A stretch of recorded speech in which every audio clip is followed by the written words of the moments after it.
really quickly, we'll kind of introduce TRP and then the curator team to get us started. For those of you who maybe are new here or accidentally showed up here and don't know what you're doing here. It was my cough I tried to muffle. No, I'm laughing that you talked about feet and then we all just got silent. I know. We're all thinking about feet. Yeah. And then someone talked to you. I'm not. Can you guys not hear me? What is going on? No. Now we we can. didn't hear you. No, we can't hear you Why talking. could you not hear me? I was like, why won't they shut the fuck up? we had the We were trying to fill awkward silence. we had the same issue. We had the same issue on the last 1K where it's like you had to be on Did I have to do... Discord. Oh, you had to okay. be tabbed into Discord. Okay, I'm gonna have to turn push to talk off then. Give me one moment. Well, we're gonna hear some clickety and some clackety. I was like, damn, she doesn't want to do this retro. I really want to know what Kay was saying when I was talking about feet now. She was like trying to start the show. Okay, so welcome to the first annual TRP Yearly Retrospective. It's the first one that we've ever done. We're trying it out. As indicated by the first annual in the title, it would be cool to do this yearly. We're gonna start with a quick introduction of, TRP and the curator team, just to, maybe catch those of you up who are just joining and don't know why you're here and don't know who we are. Take it away, Tess. Okay, hold on. I was on feet. So for most of you that don't know, Twitch RP started way back in the day, and now I'm going to tell you a little story. So gather round while I pull it up. There we go. So yeah, this is TRP. We're a role-playing community that curates a variety of RP servers and community discussion spaces. Our first ever server was an ARC back in 2015. For those of you that didn't know, we were just a little ARC server. We ran that for, I think, about 3 or 4 years before we launched our... actually, I think it was about 2 years, 2 to 3 years. We launched our own 5M server. And then we had our TRP RP first merge, which brought on their 5M server. And that brings us to a few years later, where we've acquired a RedM server with the TRP PRC merger. It's been a year now. So crazy. The ownership team is, the oldest standing member is Mitch, which is Game With Me. You may have seen his name pop up a few times. He's been around since the very beginning. He originally brought me on way back when. Then we have Hicks, the lovely Hicks, some of you may know, and Kay, which when they talk later, they're going to introduce themselves a bit as well. The ownership of TRP is a team effort, and the team, we've lost and added several folks over the years, many years we've been around, but we're very, very happy we're all here now. We have several speakers from our core leadership team today, and we'll have them introduce themselves, like I said, as they go along. We won't do it all in the beginning and make you sit here and listen to all of us, but as we talk, we'll tell you who we are and how we got here and everything like that. So that's your brief history of TRP. Thank you, Tess. That was beautiful. Yeah. Chat is tripping me out. What does the stream title say? What's the title of the stream right now? The date says March 23rd, 2023. What date? I don't see it. The first annual Twitch TRP Yearly Retrospective. Oh, on the screen. Refresh. I fixed it. On your slideshow. Oh, I can't just refresh the slideshow. I don't know how to do that. We'll just move on. We're gaslighting you. It's April Fool's. There it is. There you go. Just go on to the next one. It's fine. Totally fine. This is normal. Great. How was our April Fool's prank? Psych. Gotcha. Gotcha. Okay, great. Meeting goals. I guess I should introduce myself real quick. I am K-Apocalypse. I am a curator. What were the things I was gonna say about myself when I don't like public speaking, and really excited about this whole situation. Oh yeah, I came over with the Red Dead server, and I've been a part of that community since 2017, 16, 17. Yeah, great. Hicks, do you want to just introduce yourself real quick while we're at it? That way you can chime in if you want to later on or not.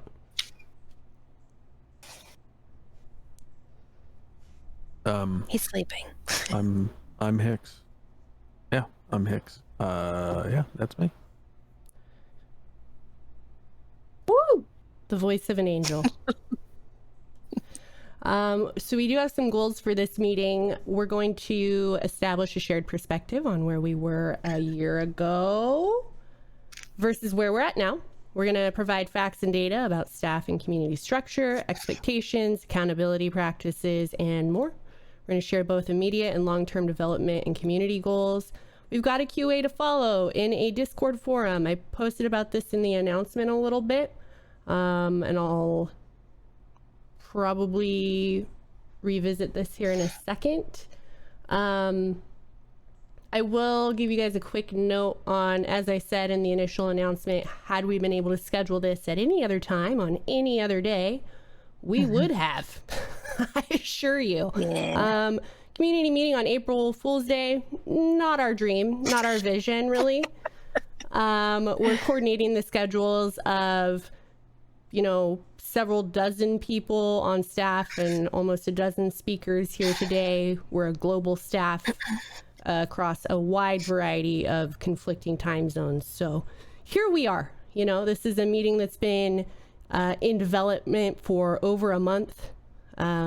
We've got people on staff who have arranged their work schedules and their life schedules around this. So, we're locked in. We're dedicated to this time. So we're just going to make the best of it. And we're glad you're here.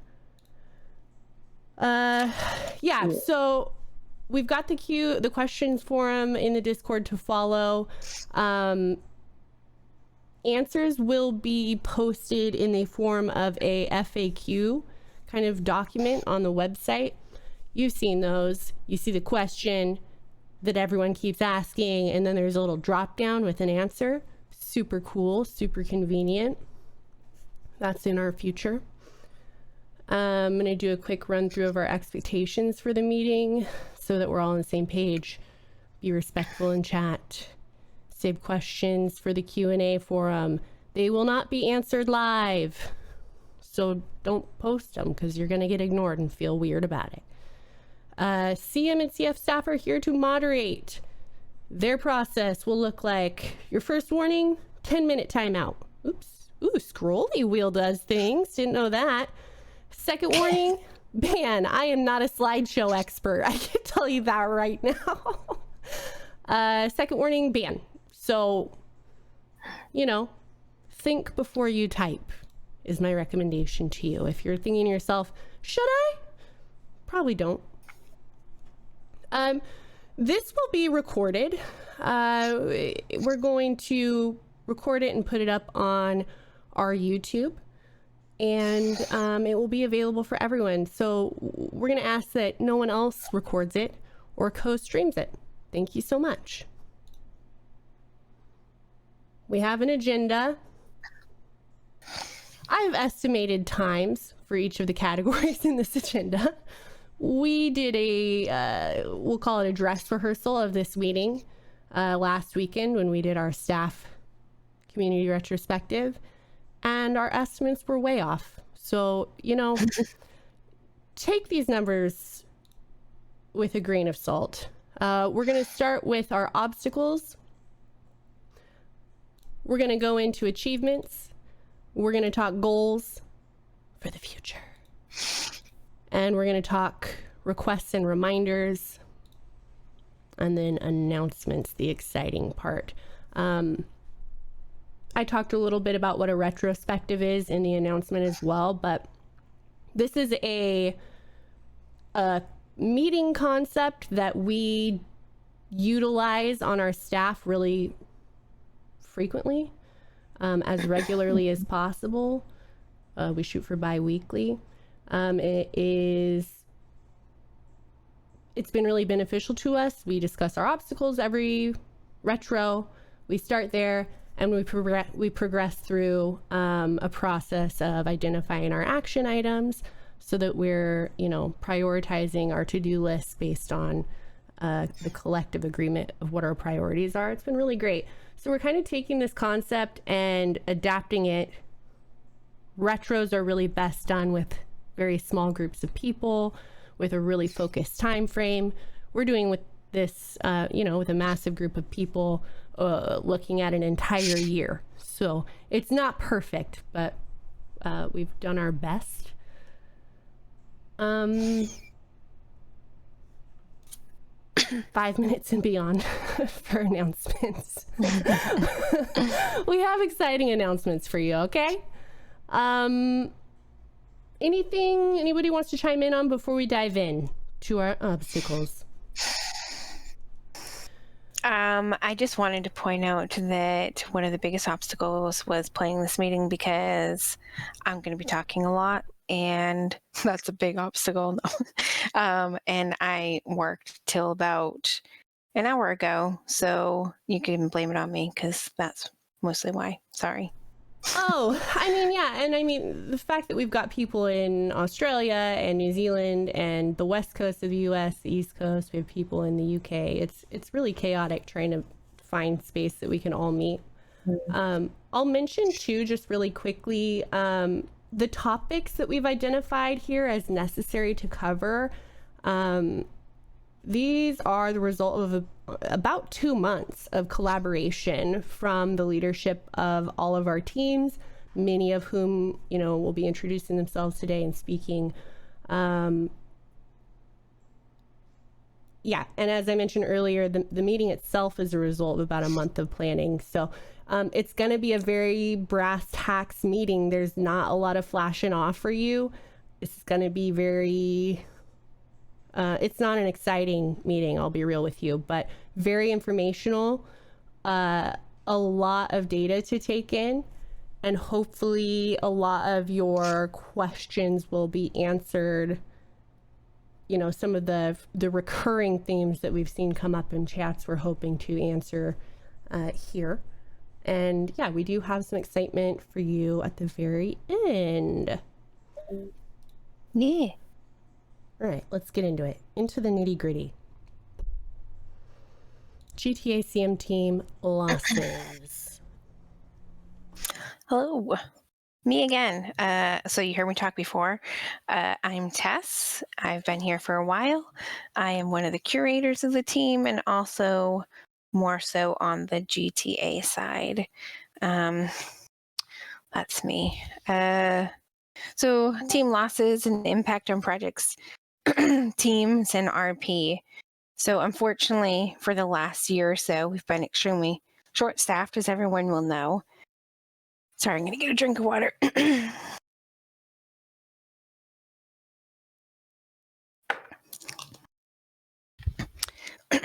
Ugh. What a wonderful time for that to happen. We had an unexpected drop in staff, to which we brought up Lorinda and Tux, and then the plan was to bring on a lot more staff to make us a whole team again. But we were hit with quite a lot of ups and downs within our personal lives, on the server, within staff, all around. It just seemed like, I think it was a pretty hard year for GTA behind the scenes that we've probably ever had. Or within Twitch RP itself. It ultimately led to burnout and taking time away. Lunder was carrying the brunt of the reports himself, and those were our most taxing thing that the CMs have to take on. and and it was basically inevitable that taking on that much was going to take a toll on him or anybody, which it has done. Tux is still here fighting the good fight, and he's taking on too much as well. I'm not telling you all this for sympathy. You asked for transparency, so I want to let you guys know what's been happening with us behind the scenes and what's led up to where we are now with the staff, basically. Fortunately, though, we brought in Ozzy and Rain, and they're hitting the ground running and have kind of breathed new life into us, I feel. Not that everything's on their shoulders, so no pressure, guys. We've brought on several new CS as well, but unfortunately, we've dropped just a few of those, so we're going to be opening up the applications for those again soon. Yay! But all in all, we had a lot of loss and shit thrown at us, but we're keeping on, and trying our best to bring the server back to the best that we can. But saying all that brings us to the point that there are a lot of aspects to TRP as staff, and it's way too much for 1 or 2 or even 4 people to be able to cover. As we are right now, I feel like what we're doing is amazing and we're getting back up to having things done, but there's not enough of us to go around. We can't cover everything still. So we definitely need to bring on more people and bring up the people that we have that we can. So our attention can't be on everything at once. Some things have had to take priority over others, and some things have had to been removed or neglected, basically. And I do thank everybody that has been really respectful and waiting patiently for us to get everything back to some kind of normalcy. It's very much appreciated. But yeah, as I mentioned, one of the biggest things that the CMs have had to take on is the reports and tickets in the Discord. So yeah, it brings us on to the next point. Ticket management and upkeep with me and you. Yeah, I mean, I'll give you a break test and I'll just kind of run through this really quick. Unless there's anything you want to add, well, not unless. If there's anything you want to add, like chime in. Yeah. Streamlining our report and ticket process so that all players know what to expect regardless of server. This was a major goal for the curator team, and making it happen after our 2 communities merged was a huge challenge for us. It was a lot more time and effort. There were a lot more roadblocks to this than we anticipated. So that the start of our year was a huge amount of time and work. And losing staff, but not just losing staff, just kind of overall issues that prevented the staff we had from, participating in the work definitely impacted our overall turnaround time. It's been an issue, all year. We'll catch up a lot. I think right now the Red Dead turnaround is pretty good. And we've got GTA tickets actually, in large part thanks to Tux and Tess, who've been the only people really handling GTA tickets for some time. I think, yeah, it's obviously something we've struggled with. Anyone who's put in a player report and had to wait, has had a firsthand experience with this. Tech report management. Isn't Girl, I don't know if you want to chime in here at all. We've had issues specifically for GTA. We had issues with tech reports rarely including actionable data, and then for a long time we didn't have like a dedicated tester or QA process, which impacted the turnaround time on like bug support and stuff like that.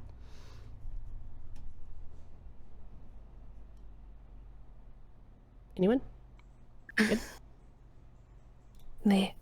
Okay.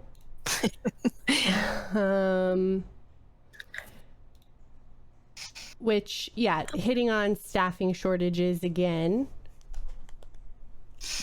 Yeah, lots of illness.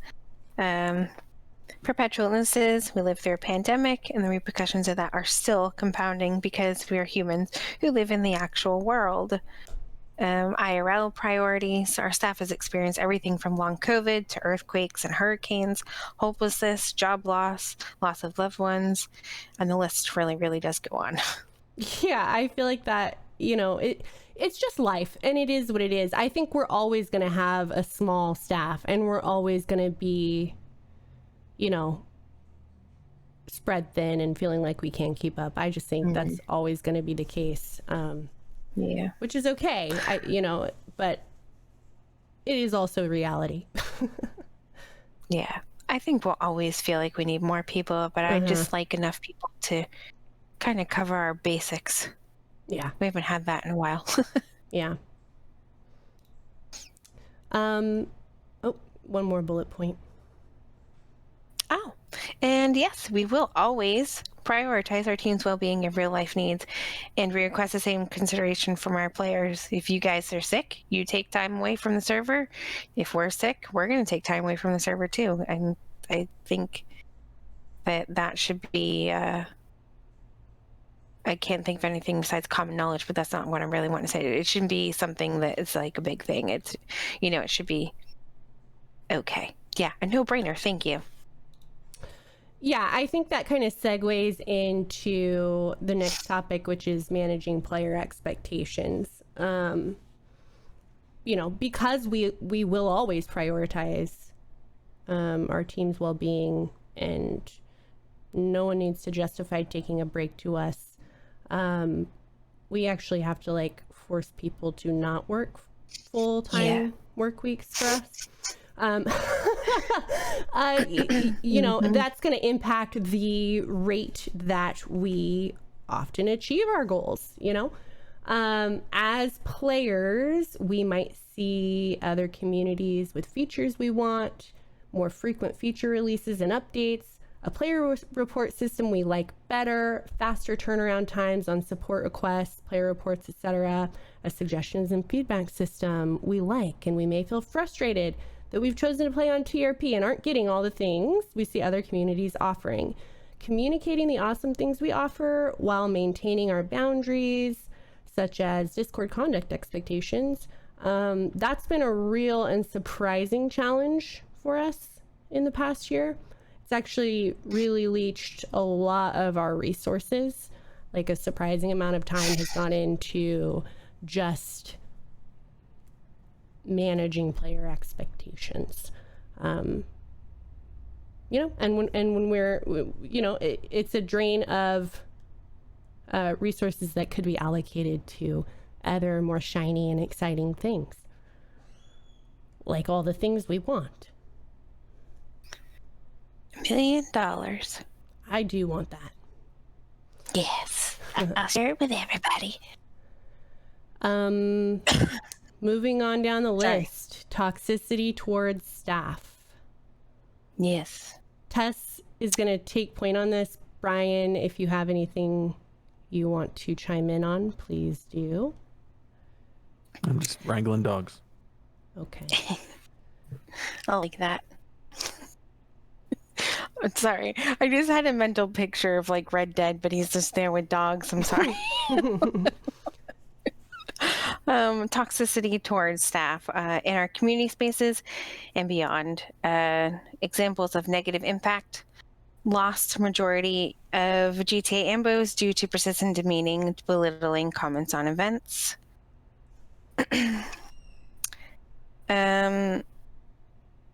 Community Rule 11: be respectful of other players in the community. Personal insults or attacks outside of roleplay are strictly prohibited. That is a very important rule. And we have 0 tolerance for any of it anymore. I have some notes that I wrote on it. I feel like you have notes on this. Yes. Okay. So basically, 0 tolerance. We won't stand for it anymore. Enough is enough. We're here to game and have fun. If you don't like things and can't have a conversation or follow proper procedure, then there's no place for you here. If you're out on Twitter making videos, making hurtful comments about the staff or community and outside places, then you clearly don't have any respect for us. So we're just going to remove you from TRP. We're not putting up with it anymore. I know that it's been a little bit jolting for some of you, but that's how it's going to be. I personally am sick to death of being targeted and bullied for things I have and had no part. What did I even write there? I don't know. I've had no part in, and I'm tired of hiding and idling by and watching it happen. I don't expect everyone to be all rainbows and sunshine all the time. I can take criticism as well as the rest of the team. That's not what I'm talking about. The things I'm talking about go way beyond that, to personal attacks. I see people in Discord prefacing their posts with fear of being removed, or I don't think that wasn't the specific thing I've said, but along those lines. We've never and will never remove people for speaking up to us or attempting to have a conversation. If you want to talk to us about something that's a little bit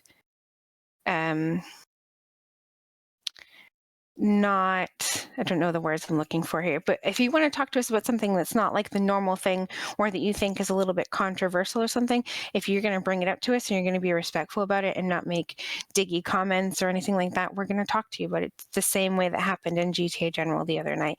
We will have a conversation with you guys. No one's going to get removed for it. It's the emotes, the memes, the things that are just hurtful and not needed. We are all adults here. So, yeah, that's my say on that. Yeah, thank you, Tess. I think that covers a lot, and we're going to get into a little bit more kind of talking about what's the word I'm looking for? Words like toxic, and what we even identify as toxic. We'll get into that a little bit later.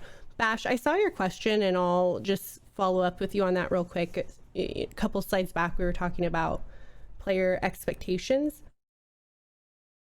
managing player expectations being the things that we as players want versus the things that TRP as a community offers.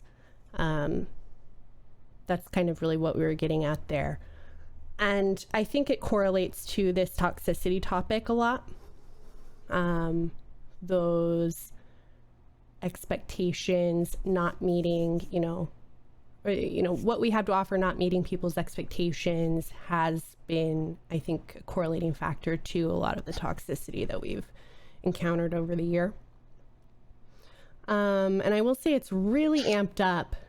Like, over the holidays, things got wild, and not just directed at us, like even just on server or at other players. It was a really wild holiday season, and it seems to have just really carried on into the new year for some reason. So but I don't want to dwell on it too much, so I really want to spend a little more time on it later. So burnout, I think everything that we've talked about up till now has contributed a lot to kind of a rolling burnout many of us have experienced on the team. We're not a professional studio. We don't set deadlines. We've set restrictions on how much work our volunteer teams do. Even so, we've done a lot to really take steps to try to prevent getting to the point of burnout. But even so, it happens, and when it does, the only solution is total disengagement. And I don't know, if you haven't experienced it, I think you just can't relate or understand. But when you do, there is no solution except to just completely stop doing the thing. And yeah, that's been an obstacle. It's no doubt slowing us down. A lot of contributing factors there. Internal and external, we all choose to do the amount of work that we do. So sometimes, it's just a matter of taking on too much work in the moment, and not thinking about the long-term impact. Sometimes it's that in conjunction with being called brain dead on a daily basis. I don't know, call me crazy. Lots of contributing factors. It's impacted a lot of us. We're fighting through it. Moving on. Facilitation of a dedicated player feedback system has been an obstacle. Yes. How we get feedback without a dedicated system. Tech and bug reports, the QA process. We watch streams to observe gameplay. System interactions, directly solicited feedback from ambassadors and CMs, and player reports.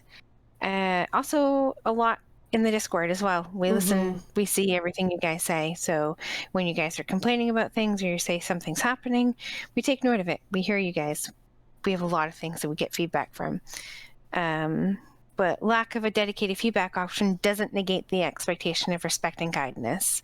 Community Rule 11 again. Yeah.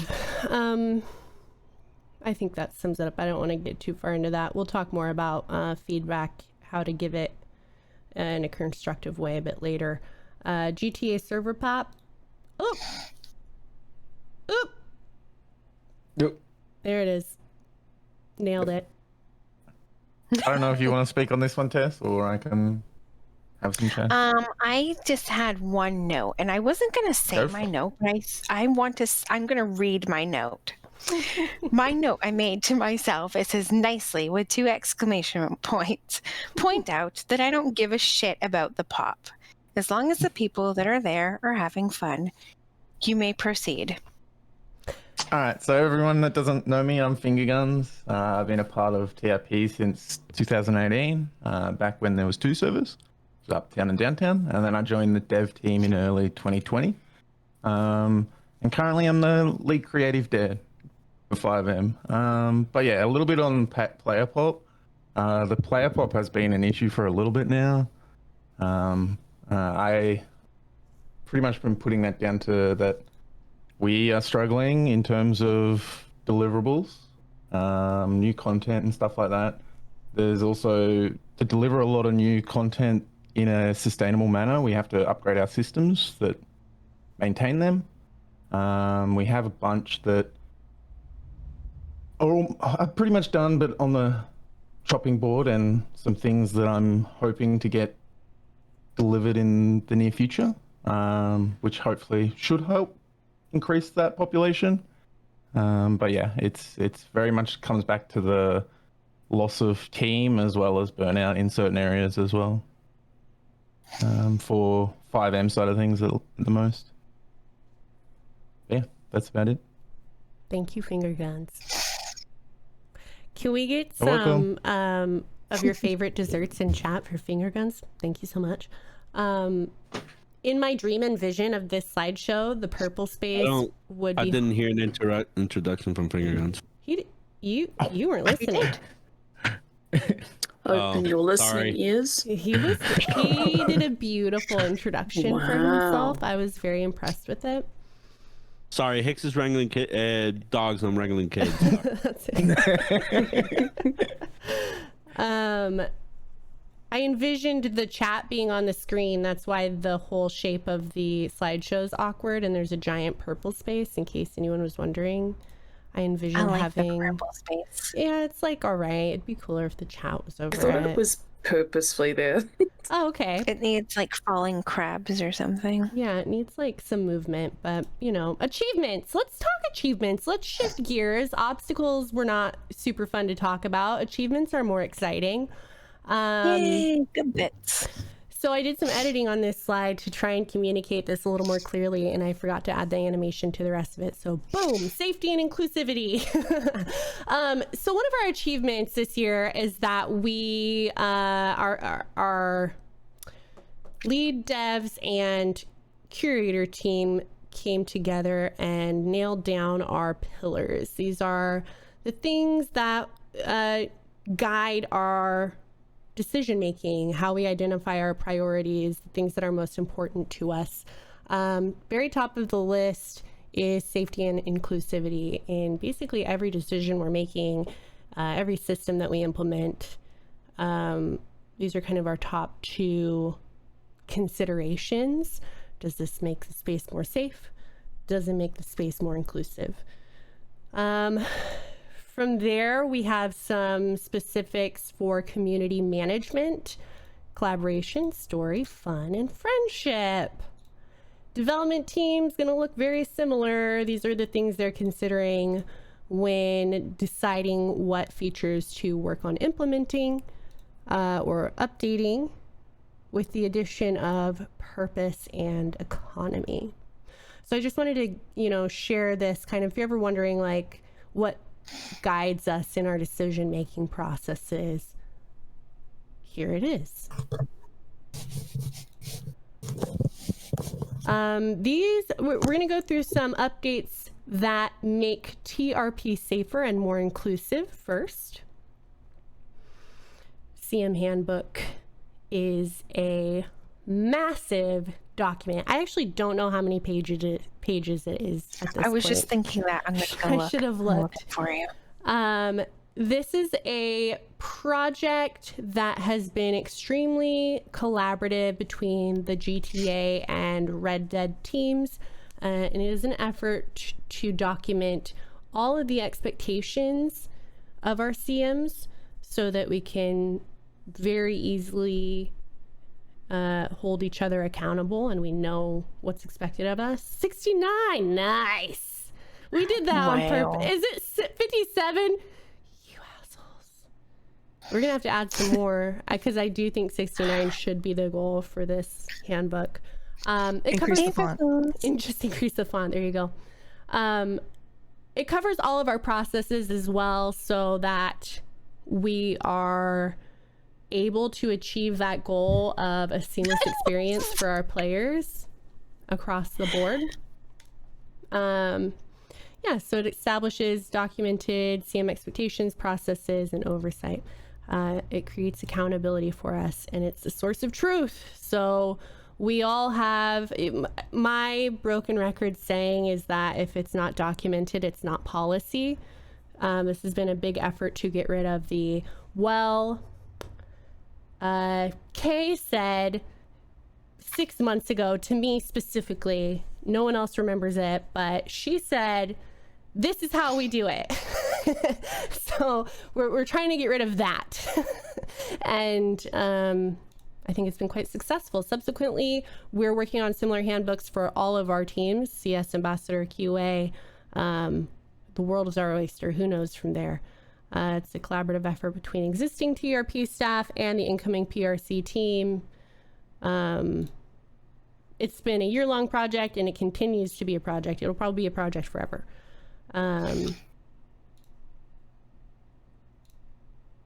Continuing with our updates that make TRP safer and more inclusive. Did you want to add something to handbook thought, Tess? I was going to say it's a living document. Basically, we're always changing it. So I think I think it's only getting better. Yep. So, yeah. Okay, yeah. Safer, more inclusive updates, changes, and updates to our CM processes. That's me. Elimination of CM work in DMs, established of ticket tool in Discord. This is something we implemented about a year and a half ago around the last wipe. I want to say it was a little bit before the wipe. Anyways, it's always been something that I didn't like. Well, actually, no, I lied. I used to always tell people, DM me. If you have any problems, whatever, DM me. But that's insane because it was just too much. You can't keep up with that all the time. And slowly it changed to I realized that our DM should be our own personal space. And it's something that I believe when we started talking to PRC that they didn't do, right? I think you guys didn't do it, or you wanted to change it, was it? I was reading a chat. Sorry, what didn't we do? You guys didn't do DMs. Yeah, correct. Okay. Yep. So it was something that kind of worked out that they didn't do it. We didn't want to do it. So we found the ticket tool in the Discord. And now I'm pretty sure everything is always handled through tickets. I know that. Pretty sure none of us really ever get DMs too much anymore. I've gotten like 2 in the past month or 2, which is amazing. So yeah, it's something that we have that's pretty amazing and helps be transparent. So there's nothing behind the scenes everybody sees everything that's done, unless if you open up a ticket and you request. Yeah, sorry. I was thinking, I don't know how far ahead I should go on this. This creates oversight on all CM and player engagements for more fairness and safety. Everybody can see everything that's said. If you don't know, you can open up a ticket and request to have am I going ahead? You can do whatever you want. Okay. I want to thought pull there it was up to make another sure I'm bullet not... point on this, but there's not. Okay. You can open up a ticket and request to be with curators only, and they will ping in curators, and we will open up we have our own set of tickets where it's just the curators and you and whoever you would like to have in there with you. So that's another thing. I had a point besides that. I can't remember. So that's it.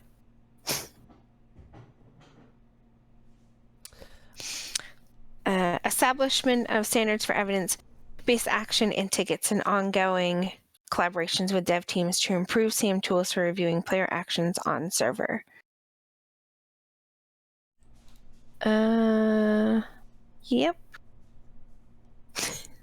Ongoing shift from whitelisted to allow listed verbiage. Yes, it is something that I believe it was Kay that brought up a while back, was why are we still saying whitelisted? That's not a very nice thing we should be doing. So we all are using allow listed now. I'm pretty sure everything that we have has been changed over to say allow listed on the website and everything like that. So that was one of the changes we've done. It was almost about a year ago now, so that one's been around for a bit.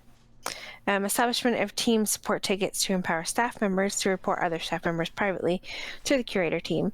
So one of the things we have is the staff Discord, which was that added as a point. That's why I paused, because I didn't know if I couldn't read my own notes, to be very honest, so there's probably some things that I missed, and that's definitely one of them.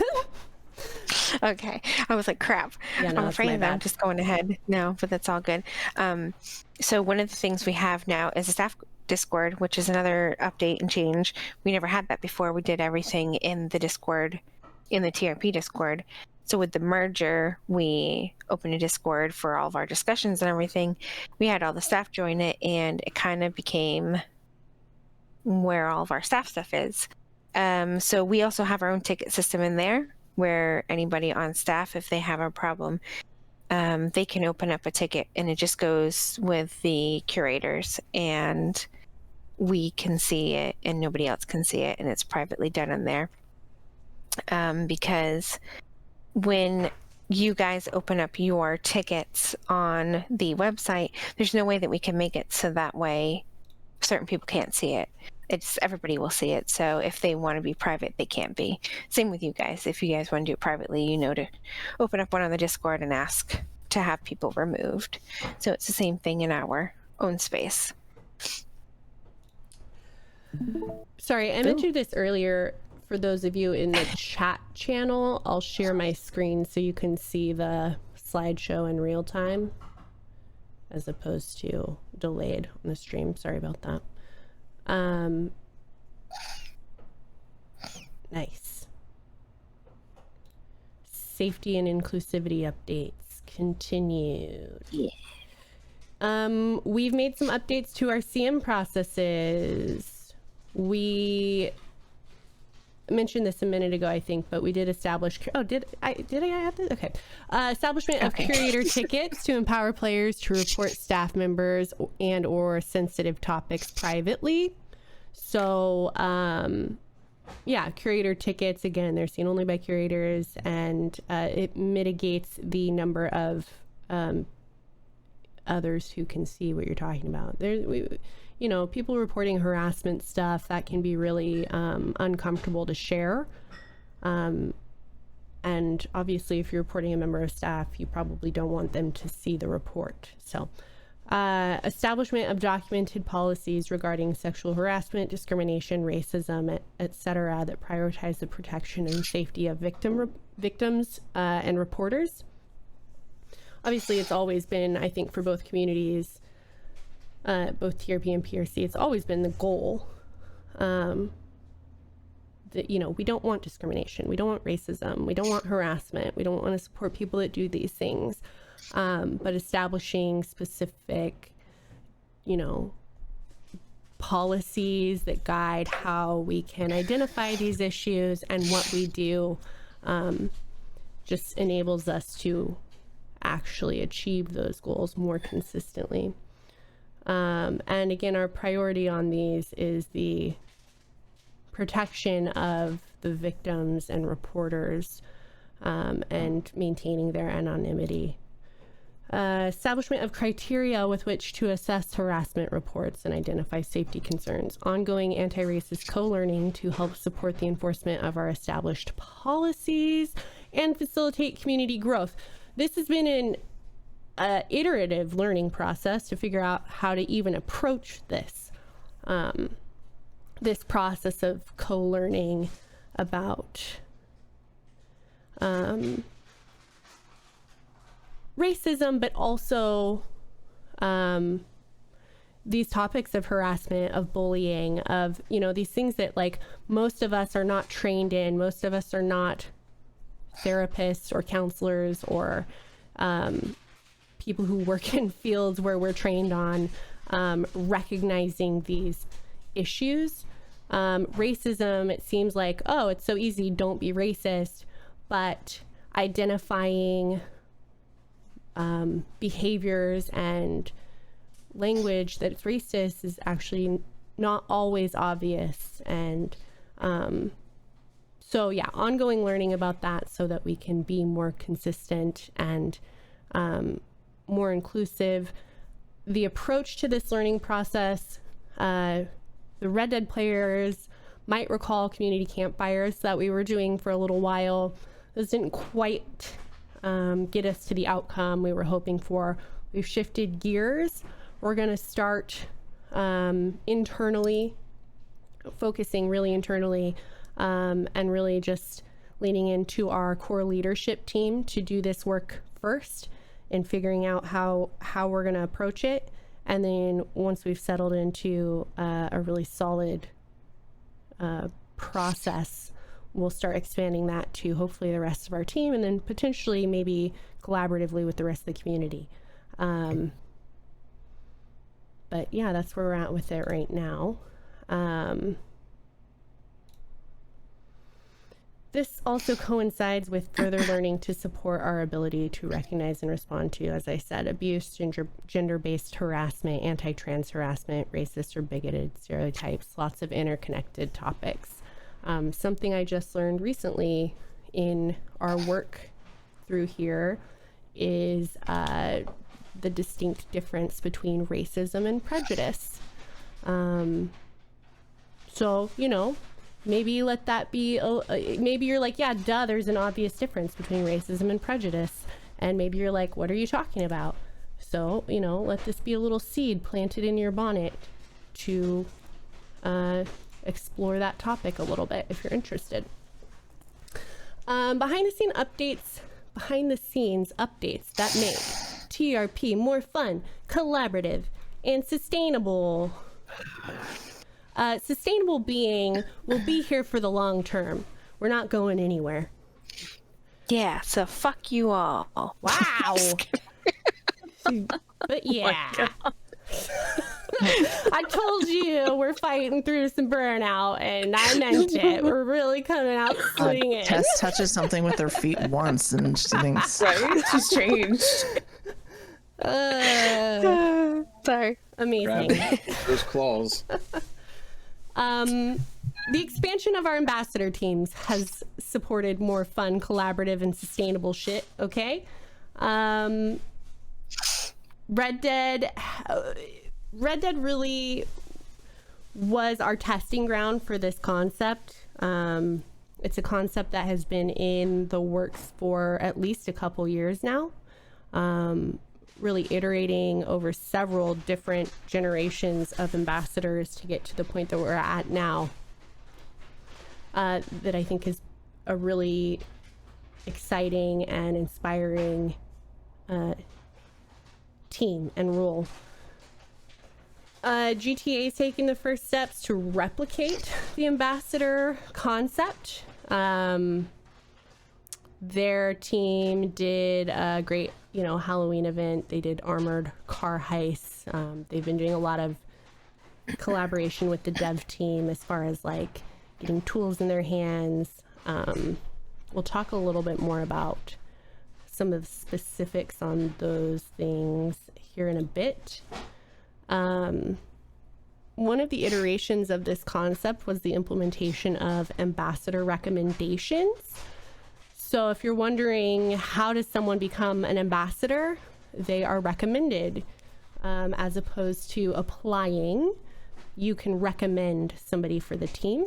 You do that on TRP.com. Just head to the support tab, I think, and you'll see ambassador recommendations in there. Ambassador menus. These are a in-game menu system with different tools that ambassadors have access to that they can use to facilitate roleplay. Ambassador support requests are new, and these are a Discord ticket that allows players to request storytelling support from the ambassador team or event support, that kind of thing. Sorry, it said Kate and Test. Did you want to add anything to that? No, I think when we did our run through, I kind of passed it over to Diamond, but I think she's talking about it more later, so I'm good. You never know. Yeah, Diamond, we'll pull you in later in the slideshow to talk more specifically about events and goodies. I can chat, just like I think last time. I can share how to get ambassador support and the type of support that the teams that would offer. be good. Yep. Hi everybody, I'm Molly Pop, or Mo, because I play too many characters, so I can't spell out Molly. I've been with PRC and its iterations for about 6 years prior to joining TRP, and I've been allow listed on TRP for a good little while now, like maybe 3 years or so. I definitely had a stint as a biker, and I'm sure some of the cops up there have pulled over my Irish character selling way too much weed on the side of the street. But some kind of information about the ambassador team. So they're like they mentioned, they're there to help facilitate collaborative stories and kind of be quest givers. On the Red Dead side, we can place props for events like weddings, races, etc.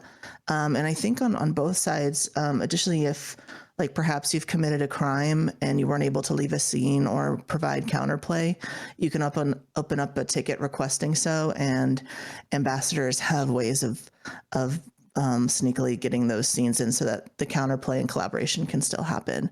And you can actually request help for stories and the stuff that we mentioned. You can go to the site where you'd file a report and have the category be either Red Dead or GTA, whichever one is the appropriate game for you, ticket type, character requests, and then request type, event or story support. And then you just fill it out as needed. And again, we try to do things that are collaborative, involve a lot of people.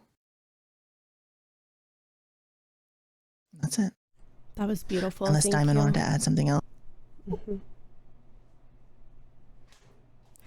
Okay. All right.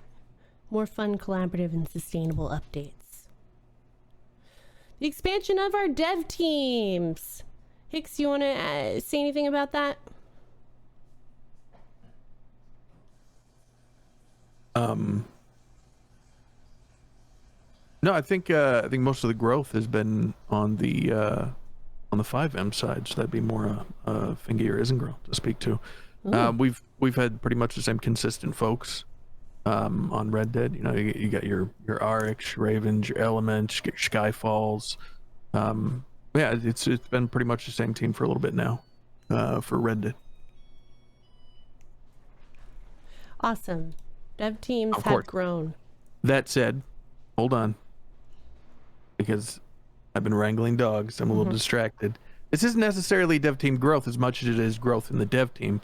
Percy has been spending an obscene amount of time working alongside the other developers to kind of really dive into making physical 3D mesh structures, otherwise known as MLOs, proper on-surface and below-surface interiors for Red Dead. She's put in a ton of work on that, and she's got a lot of stuff in the pipeline. So that would definitely be a growth of our capabilities on the Red Dead side. We didn't have anybody to do that prior, and Percy's really taken hold of that and made that her own project. When did Elements and Raven come onto the team? I feel like they've always been here with me It does in feel my that heart. way, but I don't think that's true. I'm pretty sure. I don't know. Time is a foreign construct to me. Yeah. The primary four, they used to hang out in Discord a lot. I feel like they're always there. We got Skyfall and Percy now. But yeah, they could have joined in the last year, but that seems obscene to me because it seems like there's so much time that I've spent with them. Yeah. What I know for a fact is that the initial launch was done by you and Arik, and I believe prior to relaunch. Our initial launch. That was a bit ago. And it's a long time ago, but it's not that long ago. A month. I'm pretty sure it's well over a year. I think. Yeah, they were here prior. They were here prior to relaunch. Yes. And which was only a few months ago. They haven't been a whole year. Okay, I stand corrected. Go for it. All right, take it away. I want to say they joined back in September, October, around there, after last summer, I believe. Jesus, it feels much longer. It does feel much longer because right exactly. Yeah.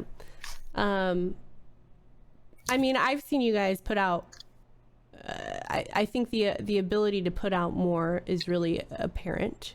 To put out more consistent content, more iterations of that content. Anywho, we also have implemented technical and creative. Not implemented. I don't know if that's quite the word I was going for. Technical and creative leads for the dev team. We've identified them. We've segregated them. I don't know. Defined them.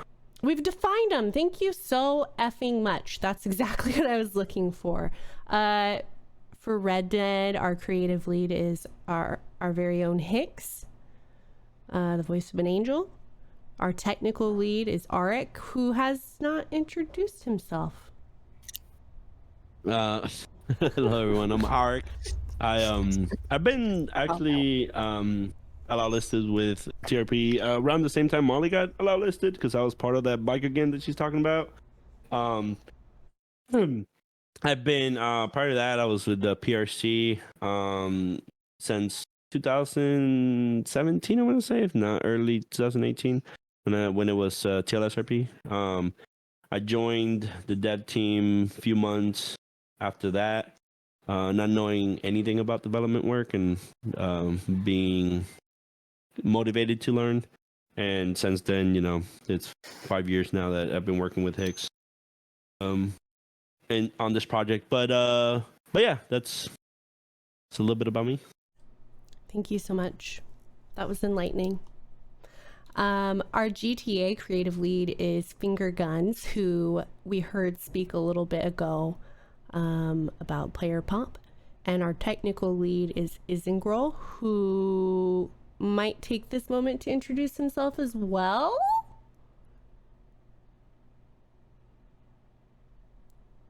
Maybe?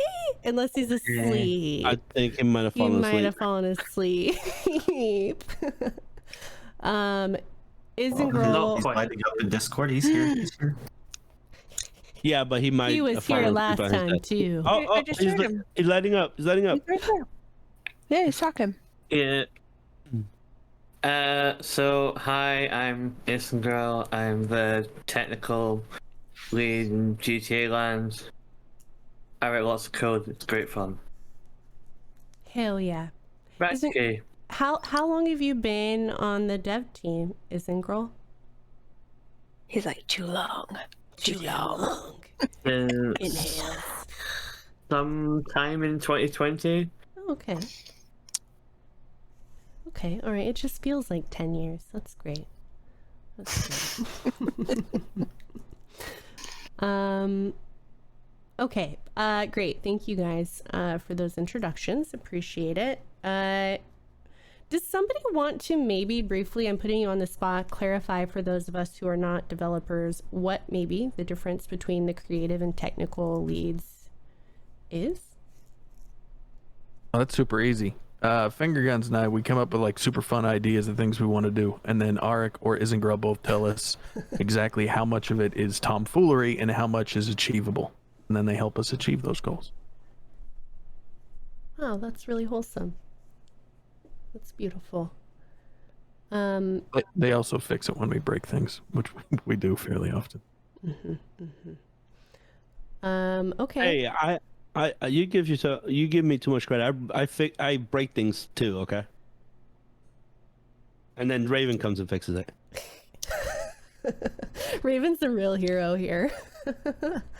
Or okay. Elements, because Elements does a lot of fixing too, so. Admittedly, I go to Raven and Elements when I need something fixed. Okay, dev team's expanding. We've implemented and expanded a collaborative infrastructure between development, CM, and QA teams. That's an ongoing effort. It's not perfect. We're not there yet, but we're working on it. We're better off, I think, than we were a year ago. The devs might disagree with me. I disagree with me sometimes. Okay, expansion of our CS teams. The CS team has grown. We've got an amazing leadership duo.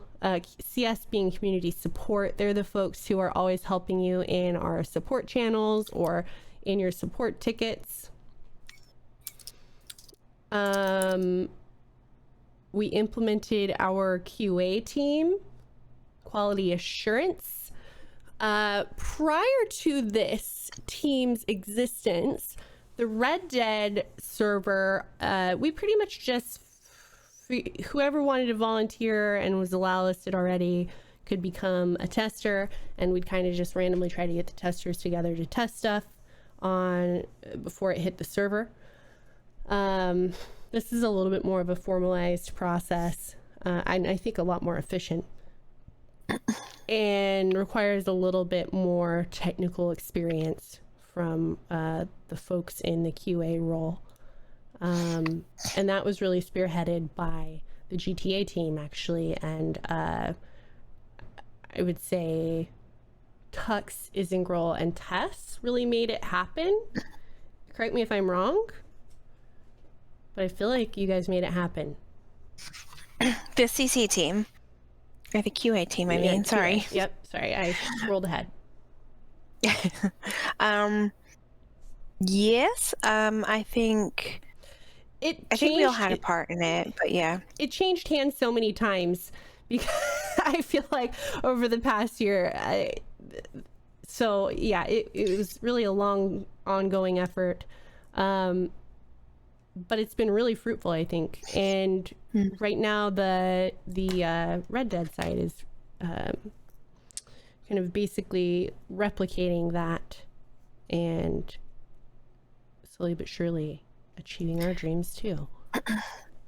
Yeah.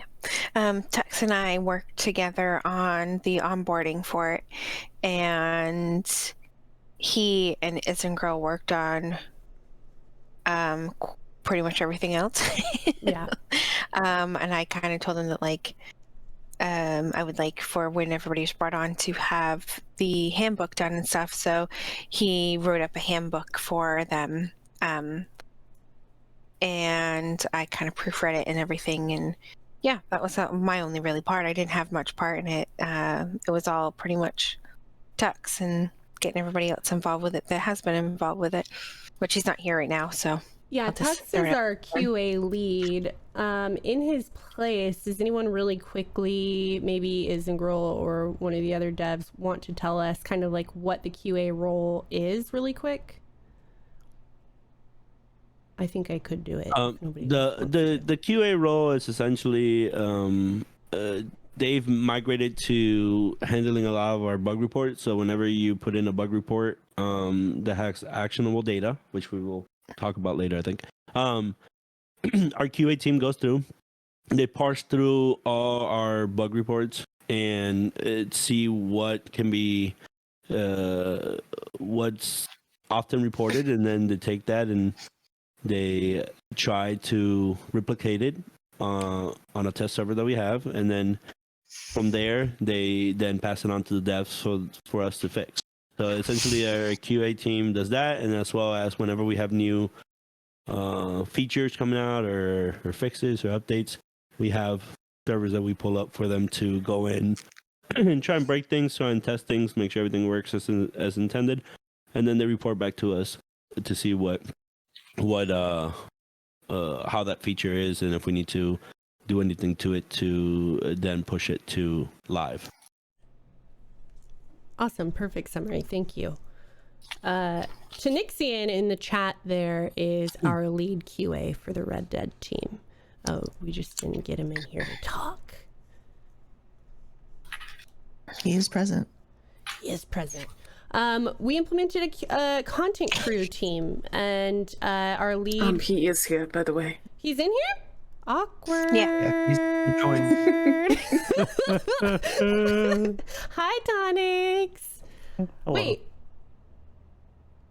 Yeah. Should you just introduce yourself? Is this awkward? Is this Sure. when we should have everyone introduce themselves? I can do that. I can do that. I can do that. Everyone did it. I'll do it. My name is Tanixian. It's a pleasure to meet everybody. I've been role-playing for a very long time. Hi, Tanixian. I joined PRC September of 2021, and I've been role-playing there since. It was my first voiced role-playing experience. Previous to that, I did a lot of role-playing in a lot of embarrassing situations. Not ERP, to be clear here. Forum role-play. Expert WoW role-play. You know, all that fun stuff. Wow, we jump from role-play. game to game. Cute. Oh, yeah. Cute. Yeah. But anyways, yeah, QA lead for RDR side. I was giving a shout out to Mr. Musicat, who's been a enormous help, along with Ye for Shan, Sir Sappho, our QA folks on RDR side. So we've been replicating bugs. We've been doing our best to get a lot of the annoying ones that have been around for a long time squashed, so that you know you don't have to keep making bug reports for something that you made a bug report for. So, that was my phone. Ping. We had a really great example of like our kind of newer communication lines of communication that we've kind of like proceduralized working out super well, where you know what, I'll tell you about that later because I don't want to spoil it. Never mind. Since we're just doing introductions right now, do our CS leads want to go ahead and introduce themselves? Sure. Hell yeah. Hi, I'm Shammy. I was a part of PRC back in 2019 when it was TLS, and I came over to TRP with them. I am one of the community support leads as well as a community manager, and for those of you who play Red Dead would also know me as one of the marshal leads. And I will toss it to Rain. It was not originally in this chat. Hi, everybody. I'm Rain. I've been part of the TRP community for a little over 3 years, and I've played in GTA that whole time.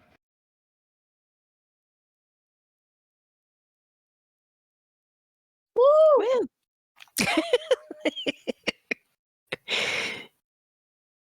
Nice. Okay, so Kay, I did you was miss- definitely going Okay. pee and really hoping you guys would take a little longer to introduce yourselves. Great work, everybody. I don't like talking about myself. You did better than I did, so great work. Rain, you should stick around because I am the fastest peer in the West, but you should stick around because Tux had something come up, and I think weren't we initially going to have you talk about a couple things that he was slated to talk about? Anywho, just dump that in your lap. Just put that at the back of your mind for now. Okay. Whew. I ran back over here. Give me a second. That was stressful. We implemented. Most stressful pee ever. It was. I was like, oh man, this is taking too long. Come on. You should have let me know. I thought I had plenty of time. Okay, we implemented a content crew team, the CC crew. Their lead is Purse. And you know what? Purse is here, and I'll just let Purse introduce herself and the team. Fuck it, you can just tell them everything. Hello. I'm Percy. What's up? Yep, I lead a huge, massive team of 4 people, 5 people now. Wookie, love you, Wookie. Elena, Molly. We've got Wheels as an imposter. I think that's everyone. But yeah, and Kay helps out too. But yeah, we make things look pretty. Yeah. Elena. Say Elena. Whoa! I said Elena. Oh, shout out to Elena, by the way. All these really cool icons we're seeing, our new ammo icons, food icons at the restaurants. That's Elena's beautiful hands drawing those and getting those out. Wookie and Molly have been working on a very secret project that I'm sure you're all going to love.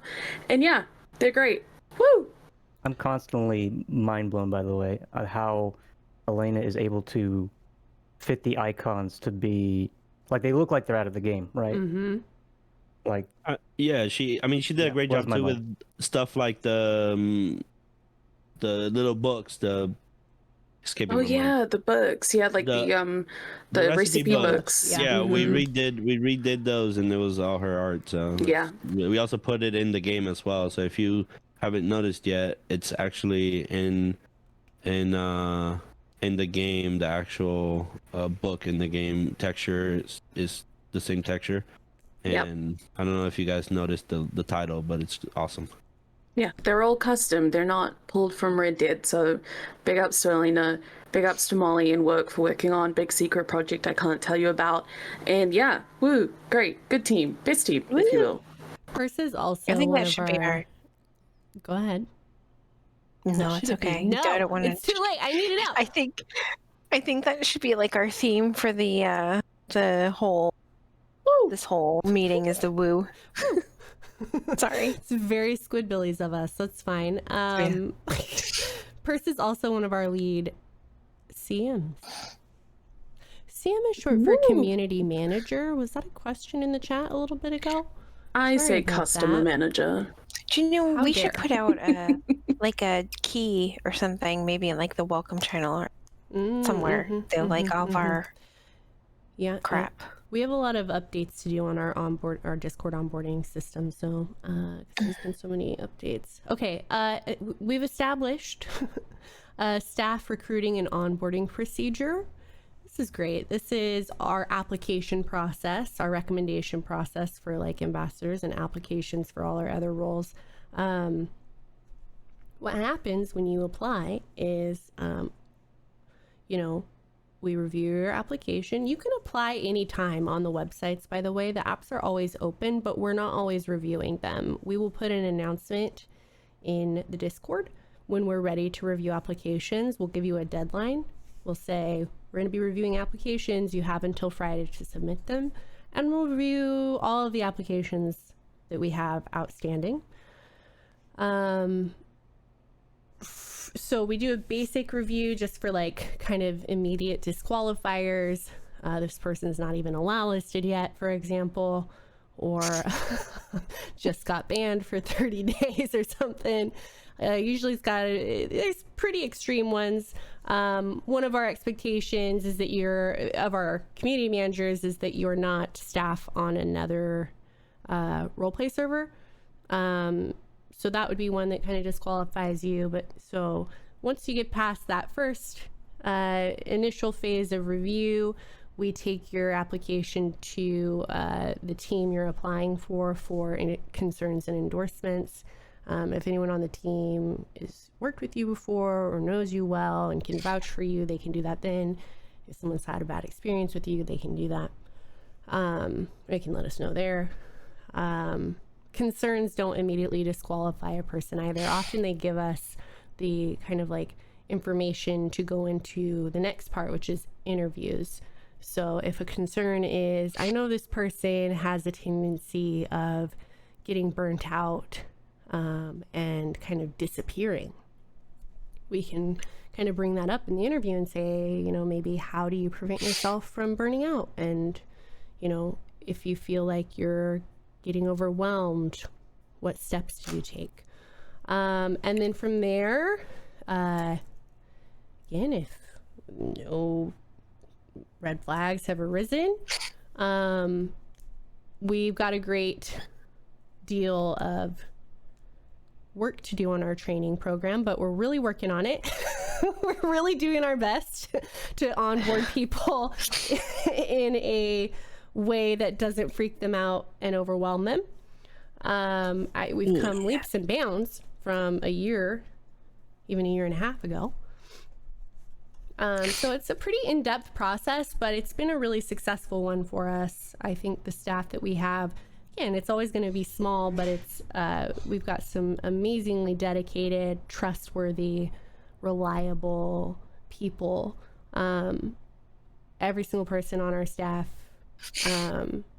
I trust very much and has shown so much integrity. So I think this process is working really well for us. And it also helps us kind of get out of like only bringing our friends on to the team. There's a lot of folks that we've brought on to train for CM and stuff like that, or ambassador, that, I mean, I didn't even know before they applied, and they turned out to be huge assets to us. So it really has helped us avoid that kind of accidentally creating an echo chamber for ourselves, you know. Training for CMs has been a big, topic for us. It's an ongoing one, but we've really broken down that process. Our CMs, if you're applying for CM and you've never been on staff before, you're first going to train with the community support team and learn everything there is to know about being community support. Then you'll go train with the ambassador team, learn everything there is to being an ambassador.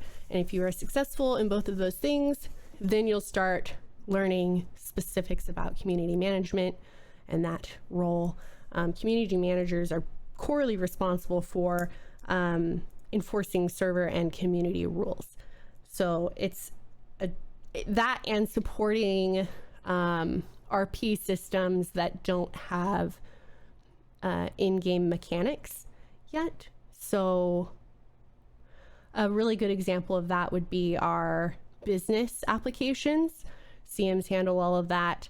And then sheriff, that whole process of becoming a sheriff is really facilitated by CMs, Wheels specifically, and his protege. We had a huge issue when we were first trying to expand our CM team some time ago on PRC. PRC grew very quickly, very fast, got really big really fast, and our CM team was very small, and so we had to expand that team really quickly, and we were overwhelming the fuck out of people, trying to get them caught up on all of the tools, everything they needed to know, all of the systems, the hundreds and hundreds of Discord channels they now had to navigate. It's a huge job. Oops, I keep doing that. Okay, yeah, we already talked about this. Fairness for applicants and echo chamber prevention. Boom.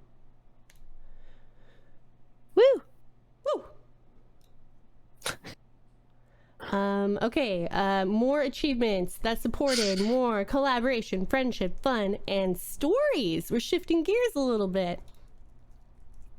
The community merger. We're growing. Look at us. So sorry. I didn't quite mute in time. I'm so sorry. Okay. PRC and TRP merged. This was such a big project. It started in December 2021, finalized with the last most arduous step, the Discord merging of November 19th, 2022. Woohoo!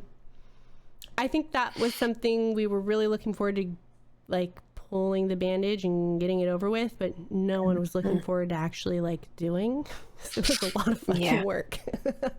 Oh,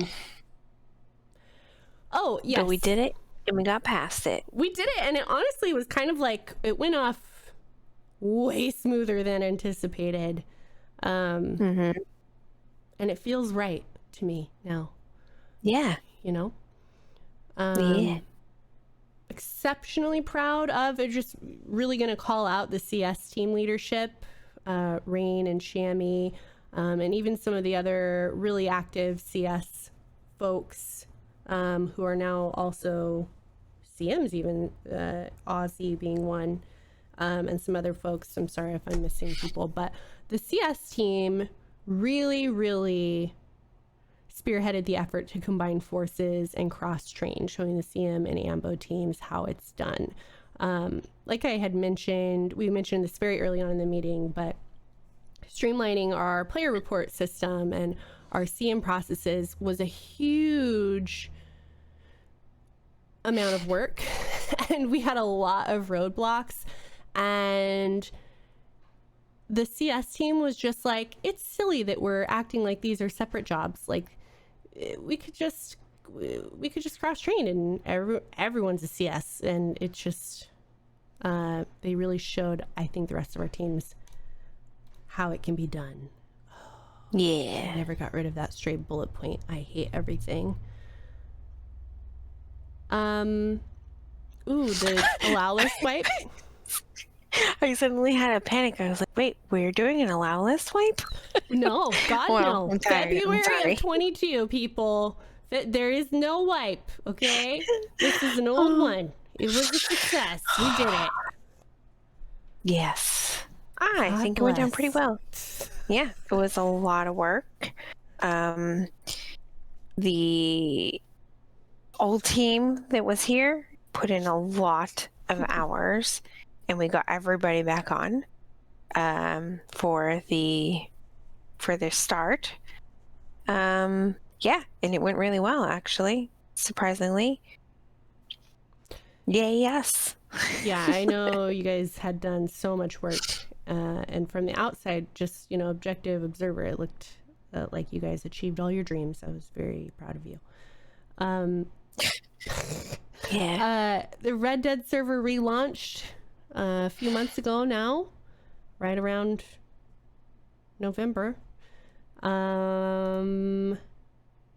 Player pop continues to grow. Molly's going to tell us about the lore wipe. Maybe. Yes, hi. Oh, I just accidentally started Red M. Okay. Oop. Nice. Okay, I'm gonna say no. Okay, I apologize. Hi. It's me again. I don't think I said this when I introduced myself last time. I apologize. But yeah, my name's Molly Pop, or Mo, in the Discord, and I'm the ambassador lead for Red Dead. So yeah, as Kay said, we had a lore wipe for our relaunch. And I think that the community handled the lore wipe incredibly well. A writing prompt regarding the theme New Beginnings was put forth, and this sparked a lot of several short stories about characters and their endings. And it's why we changed the obituary channel to obituary and story endings, because I think it was Kate that said, just because you're closing the chapter in a book, not throwing it away and burning it. And not every story has to end in a perma. And during our Halloween Gorma event, it was really neat to see so many people make new characters specifically for the event to try to test out new things. And since launch, we've seen people who have been horse girls for the last couple of years go into law work. People who are filthy, dirty crims only have gone into law work and vice versa. And so, while the lore wipe did bring many permas, there were still some very touching stories that ended happily. Yeah, thank you, Molly. I think that was a perfect summary. There was a lot of trepidation about it. There's no question. There was a lot of folks who were really, really unhappy, and I think everyone just really went for it. And some of the, I think, most compelling stories I've seen on our server have happened since the relaunch. So we pulled it off, gang. Okay, we're just gonna run through some highlights here. Highlight reel. Red Dead server highlights, the Halloween event. Casey and Molly, go ahead and just jump in. I'm gonna pull them all up, and you can just kind of jump in on any of these that you feel like you really want to talk about a little more. And if there's none, if we think the list is good on its own, we can just move on. I would like to say that the Halloween event was some of the most fun I've had on the server, and it went very well. It was exhausting, but it went very, very well. Oh my gosh, I knew I was forgetting something in my prep work today. Yeah, I have Thrive in 95 stats actually that I'm gonna pull up just so that we can give you some data on how fucking awesome you guys are. Somebody talk about something else while I look this up. So when I wipe and then now go, no, I'm just kidding. I swear to Worst God. sheriff office in Red Dead. I thought you were Valentine. gonna go into full Chris Pratt. Yeah. When I wipe, it's like a marker. I would just like to bring up. I love it here. After last year's Halloween event, I'm really looking forward to seeing what we can come up with for this year. Yeah. Even though it's still 9 months away or something. And it won't be a week long this time. I'll die. Nope, be 4 days. What's so funny about that is we had initially conceived of Halloween being a month-long event, and then we kind of begrudgingly were like, oh man, we're gonna have to cut it down to a week. And in the end, we were like, holy fuck, a week was the longest week of my life. But also very epic. Okay, I have the stats. I'm just going to run through them. We're going to do a really cool, more official announcement. And listen, we've run into some snags everyone's going to get their prizes. It's just that there was some miscommunication on how many people were getting prizes. Some of us thought only 2 people were getting prizes, while others of us who wrote the whole announcement and told everyone they were getting prizes thought about about 30, 40, 58, 62 people are getting prizes. So we're just kind of right now working on rectifying that discrepancy, figuring out how we're going to get our prizes to all 62 of you. It's fine. It's totally fine. Total participants for Thrive in 95, 90, pretty dope. Total donators, as a reminder, we were all donating to the Navajo Water Project. No, is that it? Navajo Water Project? I think that's what it's called, right? Am I crazy? 35 of you donated. We donated a total of $1,649.66. Fucking nice. Epic. Our top donators, whose names I'm all going to butcher: Paniki Jonk, $110. Skyfall, $110. Cardi of Rhodes, $110. Captain fucking Spalooey, $550. Wow. What the fuck? Kate Madison and her community, they fundraised during the what's that called? The scavenger Great hunt race. Game? Yeah. Oh, right. Wow. $125. Private Honey Ham and his community, $75. And he also donated personally $50.01. So I just feel like we as a community should feel very fucking cool. We had 28 challenge finishers. The challenge being rolling the roulette wheel for your character traits, playing the character for a minimum of 10 hours, and then concluding with a short, brief little narrative about your character's experience.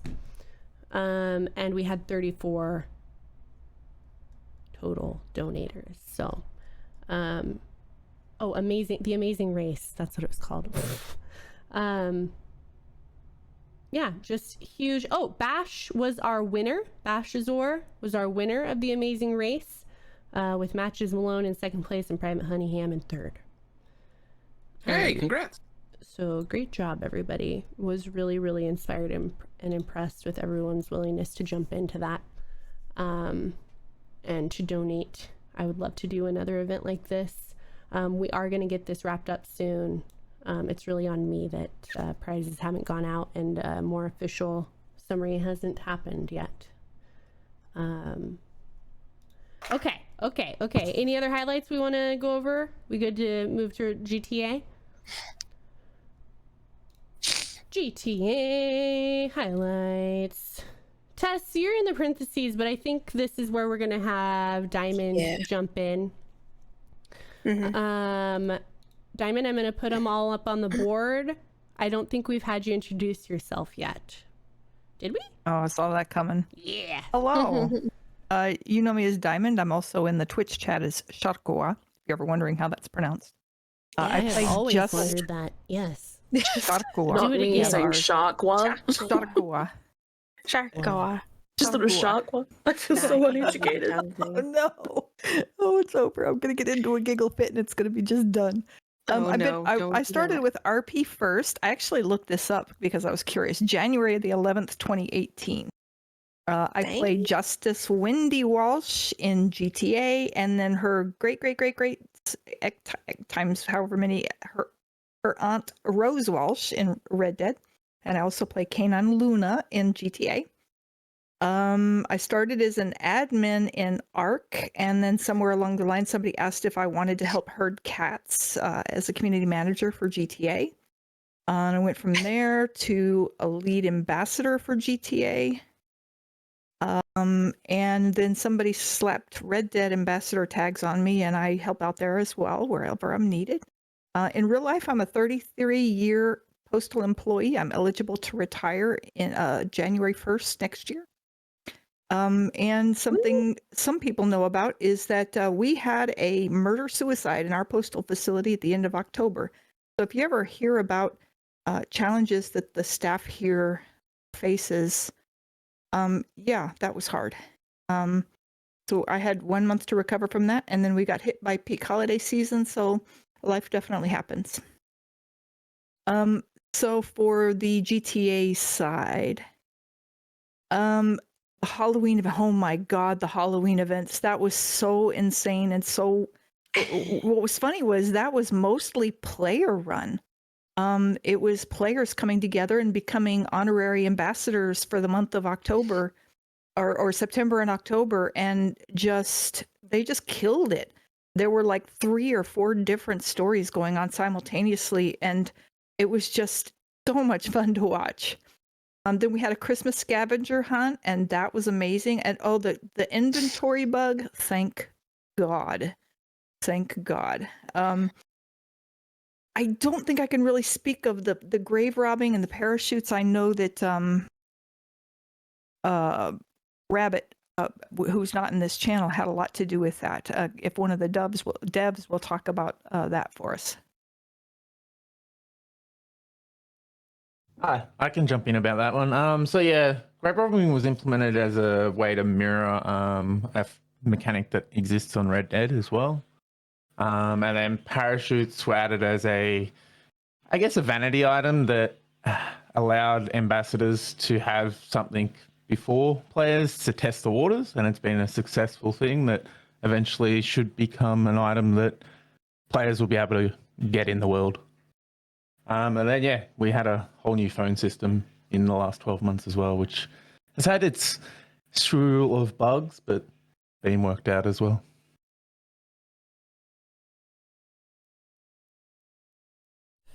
Awesome. I'm sorry. I did have something else. No, please. Now that on the GTA ambassador side, now that everybody's done being mean and toxic to each other, we're going to try to start rebuilding that team. We do have the menu built by the devs for the GTA ambassadors. It's in place. We're expanding it as we go. Super, super cool. Super, super cool. That's it. Very exciting. Woo! Yeah, thank you. Can we get some hearts for Diamond, please? Diamond, I cannot say your Twitch name. Oh, okay, one car more time. auction refactor. Hello. One more time. Sharkua. Sharkua. Fucking nailed it. Yeah, it's Shakwa. Like, oh, Sharkwa. I was thinking like Shanae, you know, like. Oh no! Please no. Oh no. Ooh, let's get to our next category, the future. Goals. I had so many ideas for music to queue up. Gosh. Okay, GTA server goals. Sharakua just gave us the rundown on reestablishing GTA ambassadors. Love that. We're going to continue to iterate on current server build. Should I be the one reading this, or does somebody else feel inspired? Tess, you do it. I'll go. Reestablish GTA ambassadors. Continue to iterate on current server build. My tongue is not working now. Implement a constructive tech report system. Yes, that is our goal. Hell yeah. Continue to iterate on newly established QA system. Yeah. Continue to grow our GTA support staff, CM, CS, etc.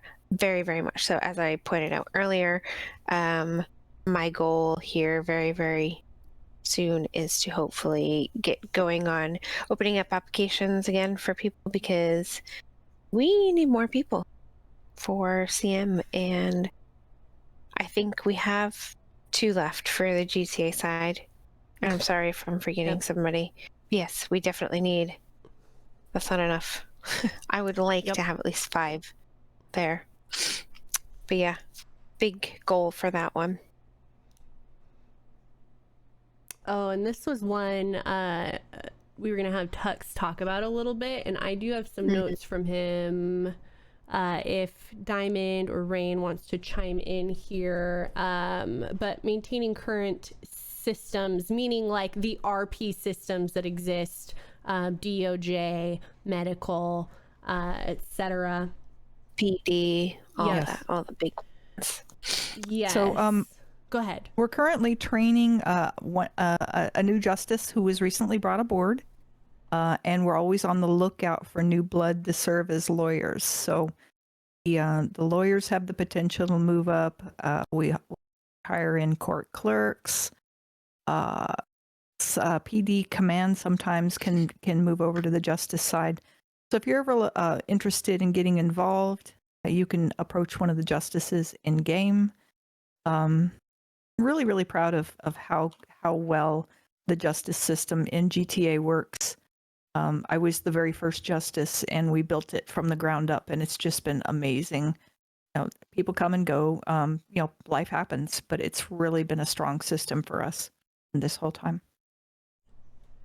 Yeah, and on PD from Tux, what I have here is Tux is our. Did we really introduce him? Tux is our QA lead, and also I don't know. He wears all the hats. I don't know. Yeah, he's doing a lot of the GTA stuff. He's doing PD. I think he does like business stuff with Diamond. Mm-hmm. He does the animal things. He does our tickets. I know I'm missing probably 5 other things. He's everywhere. Mm-hmm. So PD status update. PD still going strong. Happy with how little admin intervention is needed within the departments. Keep up the awesome work. Tux is going to be arranging OOC meetings with PD soon to discuss server culture and health and direction moving forward. So anticipate coordinating with him on your future. Reminder for players to look out for recruitment events in game, announced on Twitter / GTA events channels in Discord. So if you're trying to become an officer of the law, watch Twitter and the GTA events channel. It's all done in character. Medical, I have a reminder that Med is always hiring. Hunt for a member of staff in game. Maybe put out a tweet. Tweet it out. Excuse me, I'd like to tweet it out. Mm-hmm. Yep. There's my tweet. Just like that. Okay, that's I think all the notes I have on this from Tux. Anything else we want to hit from this slide? Awesome. RDR server goals. Crime and punishment update. There was a devlog about this. Is that what we call those? Devlog. From Arik recently. I think all the information we have on this big girthy update is there. They're working very hard at and making a lot of progress on it. And yeah, girthy. Yeah, indeed. I just clicked that you said that. I did. I just threw it in there. So big crime and punishment update incoming very soon. We're going to continue ideally to keep the cadence of small updates on a consistent basis, and large updates like Alive and Kickin' or Crime and Punishment periodically. So they basically, Arik, I feel like you kind of dove into this a little bit the other day. I did. So yeah, so something I didn't mention in the devlog was that going forward, our updates are going to be more on when stuff is ready. So if we have the crime and punishment update, we have a lot of systems in there that integrate with each other, right? So like I mentioned, there's going to be lock picking and pickpocketing and stuff like that. And stuff like lock picking, for example, is going to be used in the bank robberies, or lock picking is going to be used in the coach robbery. So therefore, like, we have to release all that together, right? So they're integrating systems. So we have to wait for all that to be done before we can push the update out. And once it's ready, then it'll be pushed out. Once it's QA'd, it'll be pushed out. So the same going forward for any update. So if it's like if it's an update that doesn't have that many systems and it's ready, then we'll push it out. And yeah, so like we don't, we got together, we kind of decided that we don't really want to like, just put a bunch of content all in one big update to push out. And we want to do it sort of like when it makes sense. So that's sort of what that continuous, on a consistent basis means. That updates like Alive and Kicking are going to take longer because they're bigger updates, but then we're still going to be pushing smaller updates in between, and we just push stuff once it's done and ready and tested and good to go. Awesome, thank you, Arik. Red Dead, yeah, adjustment of our QA process to mirror GTA's. It's like in the works. I think at this point, it's really just about building that team now out from our kind of core people so that we can do more work. Our community goals. So continued work to create a safe and inclusive community for players and staff. Anti-bias sensitivity training for leadership with eventual expansion to full staff. We talked about that a little bit earlier. Improved communication between staff and players. Suggestions and feedback forum. Hashtag goals. More than one community meeting per year? 8. That's a smiley face. That's my One face. a month. Always. Every time I look in our Discord, that's the face I make. Continued efforts. Not little eyes, big eyes. It's the big eyes specifically. Yep. Continued efforts to support staff health. So physical health, yes, but more so, yeah, I don't know, mental and emotional health. In the form of supporting more frequent breaks, community health, preventing them from, being the bearers of harassment and bullying, breaks being a big one, people not getting spread as thin. So tux, wearing every single hat is not a great goal for us. Our goal is that people can, really focus on one or two things at a time, as opposed to trying to do everything.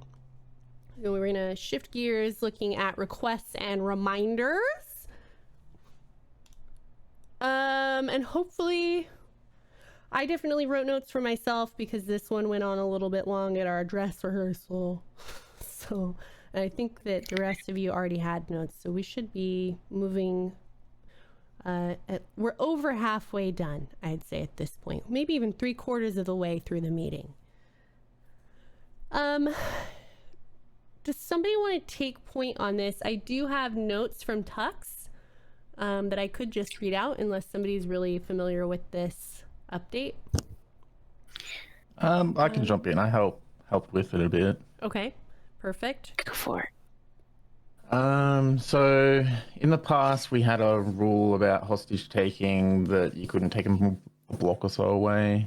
We sort of squashed it, but then it started becoming a bigger issue of people pulling people from the north and taking them to the south and interrupting their role play for no reason if there was no robbery to happen or anything along those lines. So now we slightly adjusted it. So the state is separated into zones. It's to be treated as a guideline. So just like when you're taking a hostage, make sure you're aware of where you are and where you're planning on going to do said crime or demands or whatever along those lines. And be respectful for the people that you're taking hostage so you don't interrupt their previous RP or anything that could put them in a position that otherwise make them not feel included. Just be mindful of everybody involved in the situation.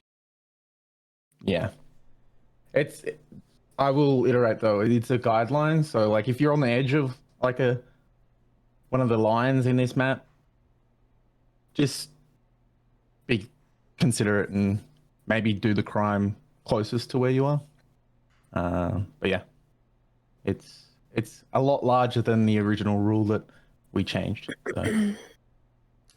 And this is not quite published to the website yet. We'll make an announcement when it goes live officially. So we're just kind of letting you know this is coming in our immediate future. They see the map. Do you want to explain to them, Finger Guns, a little bit about what they're seeing? because they don't know anything about it. So the map is split into regions. It's effectively city, sandy, and I guess you could say the northern side of it, which is like Polito and stuff like that. Most crime will generally happen in the city, which is the lower half. But yeah, like it's effectively thinking about where you are and where you intend to do your crime before you go looking for hostages. I don't know why I thought my scrolly wheel was going to zoom us in there for a second. That was dumb. I have a couple other notes on hostages just as a general concept from Tux, Tux with his CM hat on. Using friends as hostages or calling people to ask them to be a hostage is not allowed. It never was allowed. We're just reclarifying that established fact. And then attempting to leverage police by saying you'll shoot the hostage if they breach. I guess that's kind of the point of hostages, but just FYI, that's the police are still probably going to breach, and yeah, breaching is still in their protocol. It's not a instant win card for you. Cool. Red Dead players. Woo! Shammy's going to talk about UIDs and passports in player reports. These are kind of unique to the Red Dead server, and we're not seeing them very consistently in our player reports.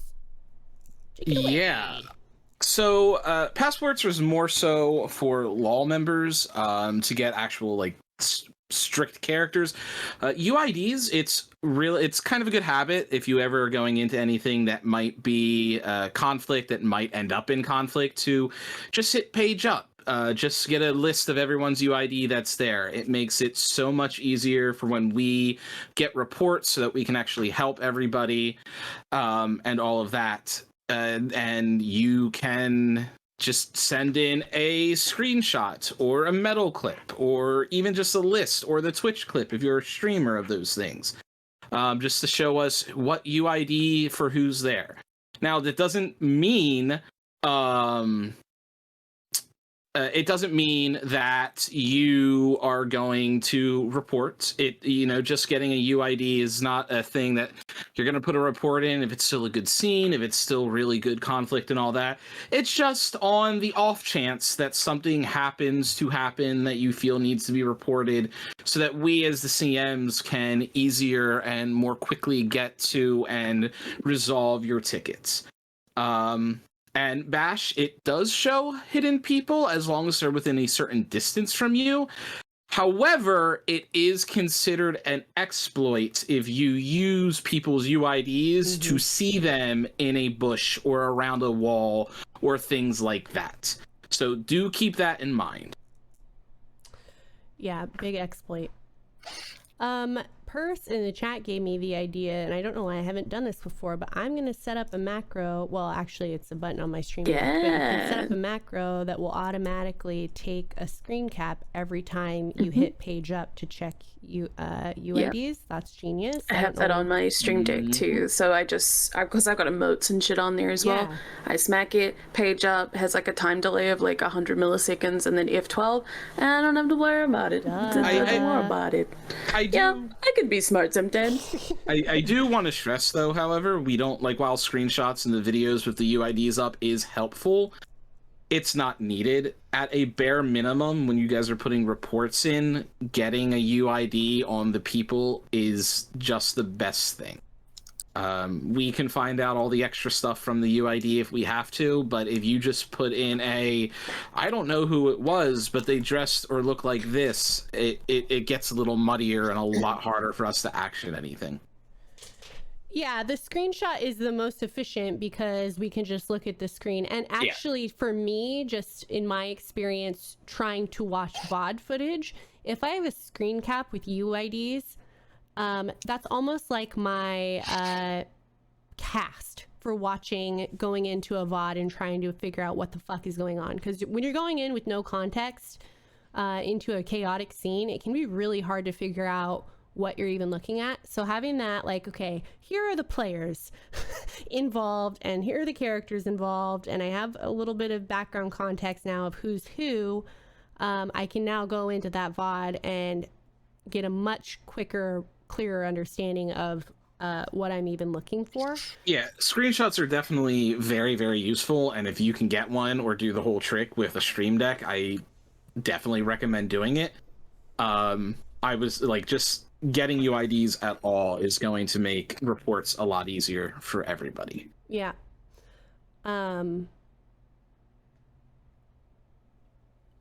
Scene usage with Casey. Thank you, Shammy. Hi. You're welcome. Do I have to introduce myself? Have you Excuse me, who are you? No. Oh, Yes, who are yeah. you? Damn it. Hi, I'm Casey.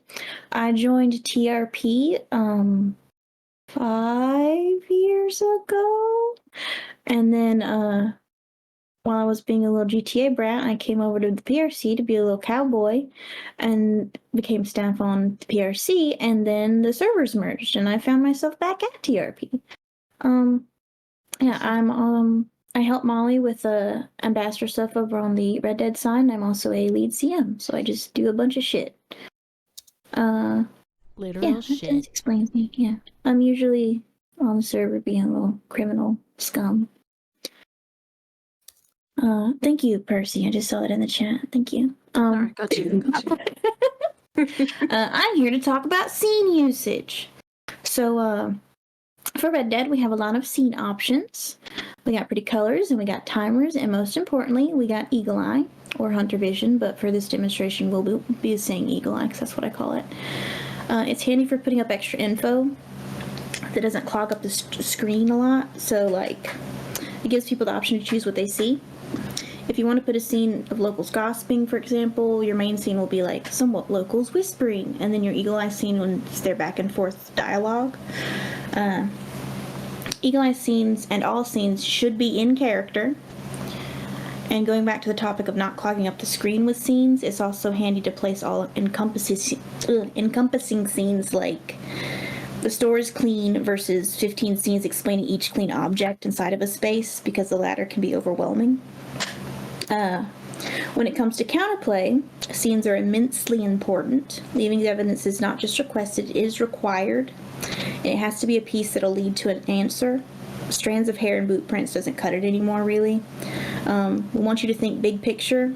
How will someone link this back to my character or their crimes? If it is an easy answer for you, it isn't an answer for someone investigating. This especially goes for our law characters, but just in general. If you're looking into a scene and do not think it's giving enough info, open a ticket. Staff can look into it and see what's going on, ask some questions of who laid them down, maybe gets you some more breadcrumbs in the process. And the same goes for if you need scenes placed but didn't have the chance to do it, like Molly spoke on earlier. We will happily assist in placing them for you if it helps facilitate RP every time. So, thank you. That is all I have to say on that. Let's go, Casey! Hell yeah! And Kay didn't play the music for me this time. We don't have any music. It's gonna be a very quiet stream. Okay, so we have final requests and reminders. This will be all players regardless of your server. Oh, Casey, you're back at it with linking Steam ID to Discord. Told you. Hi, it's me again. What up? So we require that all players link their Steam and their Discord. This is because it makes things so much easier for us in the background for a lot of the stuff we have to do. So please save a staff member and link your Discord and Steam, please. If you do not, we will start pulling people into tickets, and you may get timed out accordingly until the steps are followed. And for those steps, you are going to go to your user settings in Discord. That's that little gear down there in the bottom left. It looks like a flower to me, but it's a gear. Then you'll go to connections. You will click the Steam icon, and you will follow the steps. It is very easy, and it is, again, required. Thank you. Thank you. If I could just jump in to clarify something. you don't need to display your Steam on your public profile if you don't want everyone to know. It will stay linked. How it's set to. Yeah, it's the link, right? Not the display. Yes. Good point. So when you link it, it'll have a little like toggle switch that you can turn off, and it won't display, and then nobody can bother you, except for us. Yeah. We will bother you every day. Every day. Discord recently did an update that allows us to require certain links. What is it called? I had the verbiage. Basically, we can require you to have that link in order to keep your roles. So we're going to be experimenting with that in our staff Discord to make sure it operates how we want and expect. And then likely rolling that out if all goes according to plan. So just be aware of that. Ooh, let me scroll up to my notes here. What slide is this? 28. Slide 28 of 34. We're getting there, fam. Oh, dear Lord. She said, fam, we're out. Guys, I'm here to announce I'm stepping down because she said fam. Wow. Should I share what happened this morning? Oh. Yeah. Yeah, share it. By all means. Well, she's getting ready. Okay. So me and Alex had to go out for the day. Alex is my partner, for those of you that don't know. And he had my phone, and I was making notes for this on my laptop on the sofa, and he was joking on my phone. He was like, "Oh, it's April Fool's Day." And I was like, "Yes." And he was like, "Oh, how do I find the announcements? I'm going to put in that you are stepping down and quitting or something like that." And I was like, "Don't you dare. Everybody's stressed enough because everything that's going to be happening later, and we're all worried." I said, "Don't you dare." So didn't think anything of it. He just put my phone down after a few minutes, and we went out for the day. And I get to work, and I have a message from Kay saying, "What happened?" And I went, "Huh?" Alex messaged Kay and told Kay that I was stepping down from TRP. Hold on, let me find it. It was not funny. Don't fucking laugh. Would have had a heart attack. Chat. That's so not fucking funny. though. So we messaged her. This is what he said. You'll like this. He said, "I've decided to quit tonight. I'm done with TRP. It's been a fun few years, but I think it's time I grew up and got a life." And that sat there as a message to her from 12:23 p.m. Oh, 4:35 a.m. my time, just to be clear. I'm getting this message at 4:30 in the morning. Like, what the fuck happened? I didn't reply to tell her it was a joke until 4 p.m. Yeah, not only did he scare Kay, he dragged you in that. Yeah, he did. Get a life. I was like, Jesus. I know. So anyways, I was like, I'm gonna have to read all the bullet points. I'm just kidding. Yeah, it wasn't funny. Alex, we're not friends. If we ever meet, it's I'll on get site. you. I told him, and he's like, "LOL." Almost as good as my April Fool's joke last year. My best work. We won't get into it. Did I impersonate my husband? Yes, I did. Was it chaos? Yes, yes, it was. I remember that. That was so good. Okay. Speaking of impersonations, setting boundaries is your responsibility on and off server. So communicating clear boundaries and enforcing them is a vital aspect of participating in any community, but especially in RP communities where there's such a huge amount of interpersonal trust between players that's like essential to the game we're playing. The consent and safety guide, our community rules, and our server rules outline what we consent to on the server and in TRP community spaces such as Discord. The role of CMs, our community managers, is to enforce those boundaries. However, beyond our community spaces, you must set and enforce your own boundaries.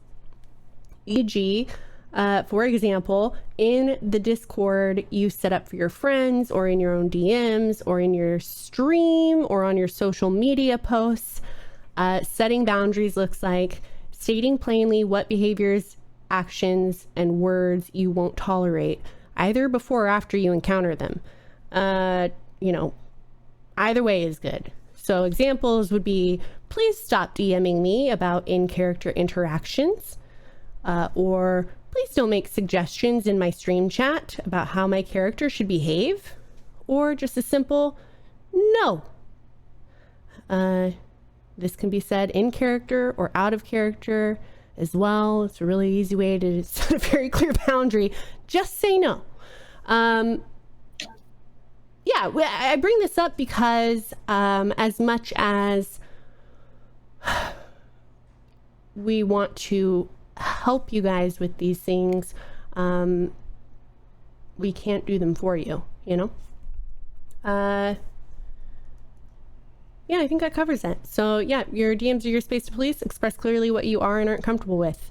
I believe in you. You can do it. Ooh, I think this is a Casey topic. You are not your character. Community Rule 15.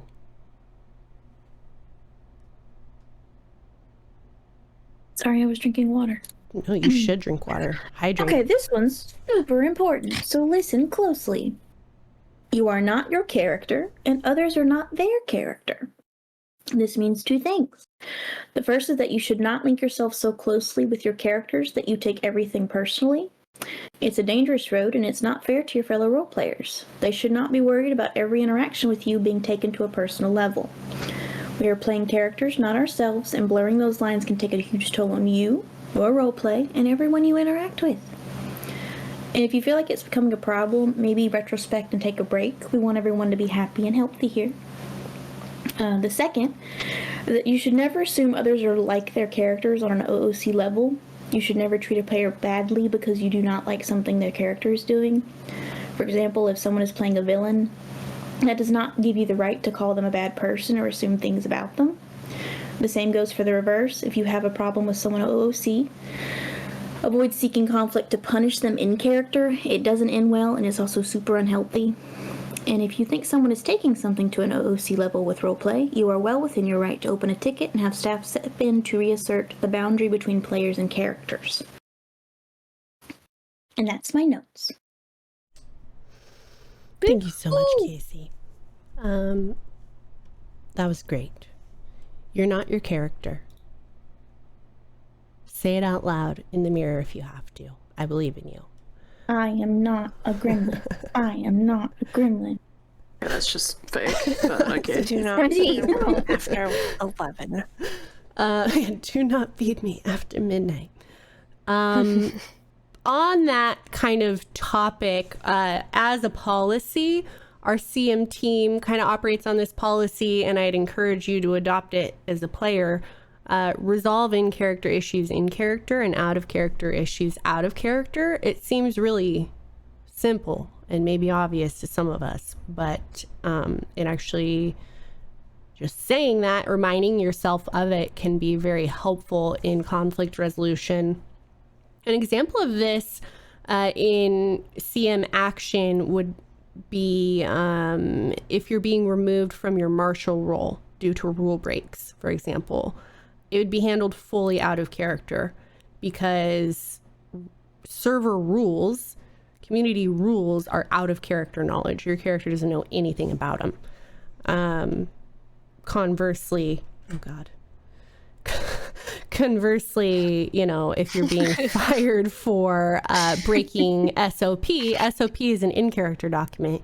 And so you'd be fired in character through, by your boss. Easy. Okay. This is going to be a fun topic. How to respectfully raise concerns and give feedback with Kay and Tess. Kay, can I give you some feedback? No. Okay. I'm just Have a not there good right day. now. Thank you so much. That was really good role play. Thank you so much, Tess.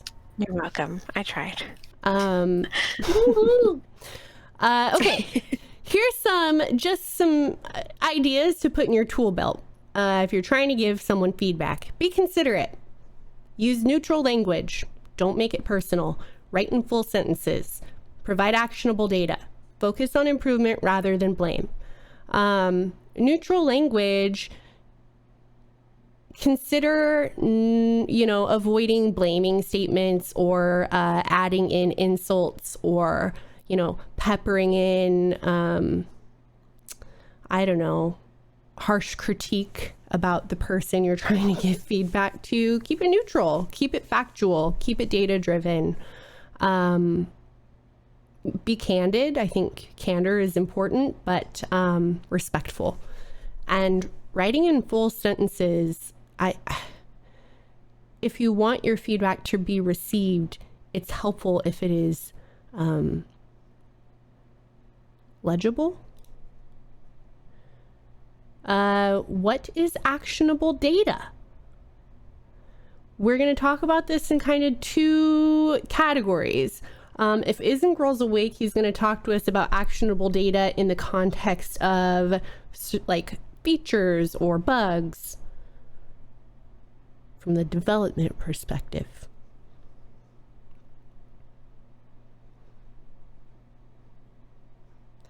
If he's not around, I can take up. Maybe we'll have you do that. I think we'll have you do that. Wait. Oh, I heard him. I thought we So were doing it the other way exciting. around, but that's I'm fine. sorry. Yes, so actionable data from a technical point of view is data that helps us as developers identify the issue that you are facing and hopefully resolve it. To that end, it needs to be complete, and I think, as has been given there, clear. In particular for technical things, it should be an out of character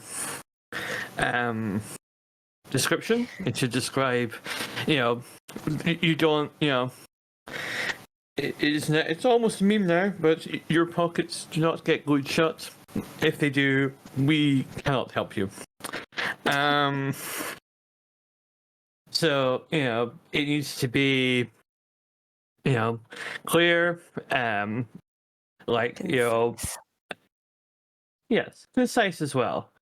It's the, you need to explain what you're doing, the actions you took to get there, the expected output, a simple one. I pressed I to open my inventory. I expected the inventory to open. I got fireworks.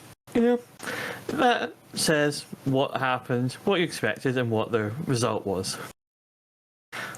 For a technical report, it's also important to include which character you're having the issue with. As mentioned earlier, the CS and QA people may contact you for other information such as logs, so it might be worth saving those at the point that you have the issue, but be aware that those on their own are not normally sufficient, as they can only refer to some information. If you're seeking, to make a more abstract request, then it is important to describe, the problem that you have identified, and then what your proposed solution is, so that we can follow your logic. If you just state your solution, then we don't have any context as to what you were expecting it to be evaluated in. What does this solution relate to? So it's always important to open with what issue have you encountered, and then your potential solution. it's also not necessary to include a solution. You could just say, I've encountered this, and And these are the how you steps felt. that took me to get to it. Yeah. Yeah, but even if it's even if it's a mechanic or something that you're not that you have an issue with, then you don't have to have a solution to it, but you be respectful and say I was doing this and I didn't enjoy it, but it would be great to include why you didn't enjoy it. Some detail, like I found it really boring, or it took too long. Those things are important. I'm going to stop there. So I will say this, on the Red Dead, it's a little different because we do have a in-game bug report system that GTA hasn't implemented, or I'm not sure if they want to, but we do gather a lot of the data that the raw data that we need whenever you submit a bug report, stuff like what character, your user ID, your location, how many players, so on and so forth. Raw data that we need when you implement a bug report. What we do need is the steps you took to get there. And sort of like Integral said, I try opening my inventory. My inventory didn't open. Anything prior to that also helps. Like I was doing /E dance 4, and then I tried opening my inventory, and then because that also helps us try and reproduce it on our end as well, as long as we take the same steps you did. Yeah. I think that's an important point, that in order for bugs to be resolved, we the developers, and that's what we get support from the QA and CS teams, is we have to be able to reproduce it. If we can't reproduce it, then it is an awful lot harder for us to identify the issue and then resolve it, to the extent of being impossible in some cases. Awesome. Thank you, guys. Is it fair to say that the feedback will be more impactful if it is focused and quantifiable than it is if it includes, like, does adding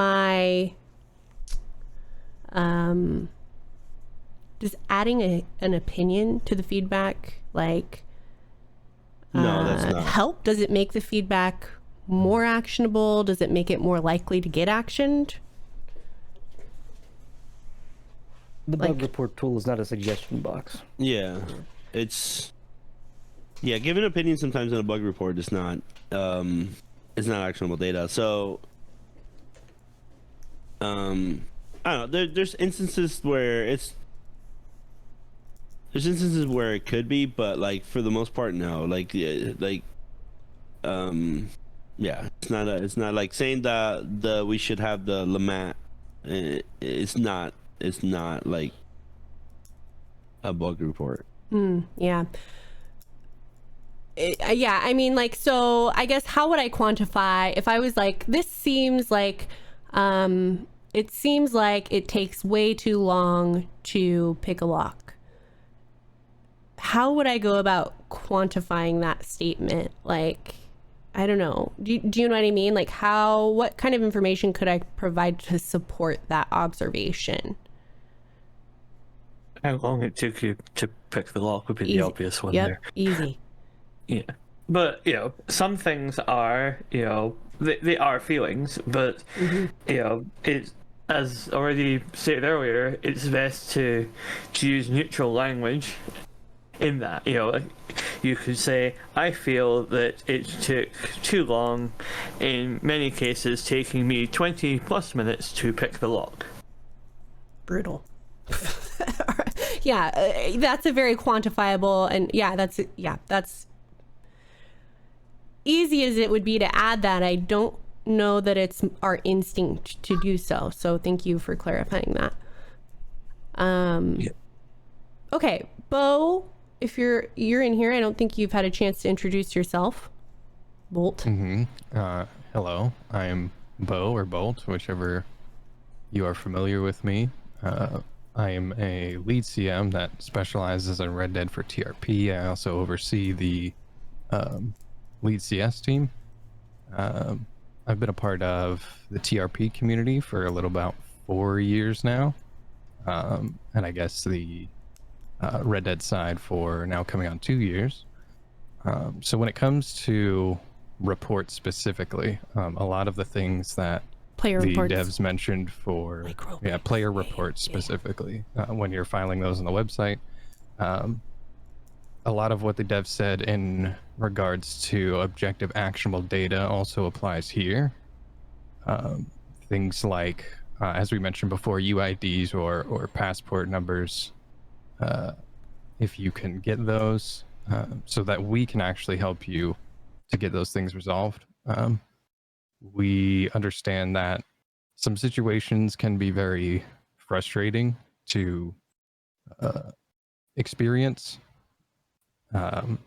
So we mostly want to see, the evidence, the hard evidence of the situation that happened, whether that be, as mentioned before, the UIDs, timestamps, and not clips. We would prefer to not see clips of streams because all of the clips tell you who clipped that, and we would like to avoid any negative responses from any of the other community members for people that clip certain situations, because they may or may not feel like that is going into a report. Screenshots, slash reports if you're on GTA, because these are the things that we can actually look at and say, okay, this person did this, or we have something to support that. That being said, if there is a rule break and you feel you do not have sufficient evidence, put in a report ticket anyway, just outlining that, and we can keep notes on that for if we have any future encounters with that particular situation.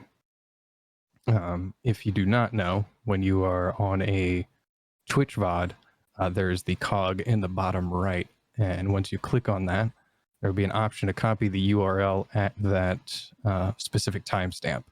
So that is how we would prefer that you send those to us. Yeah, to that point, like clips are, a really brief moment in a scene, and they just can't possibly, well, most of the time, give us full context.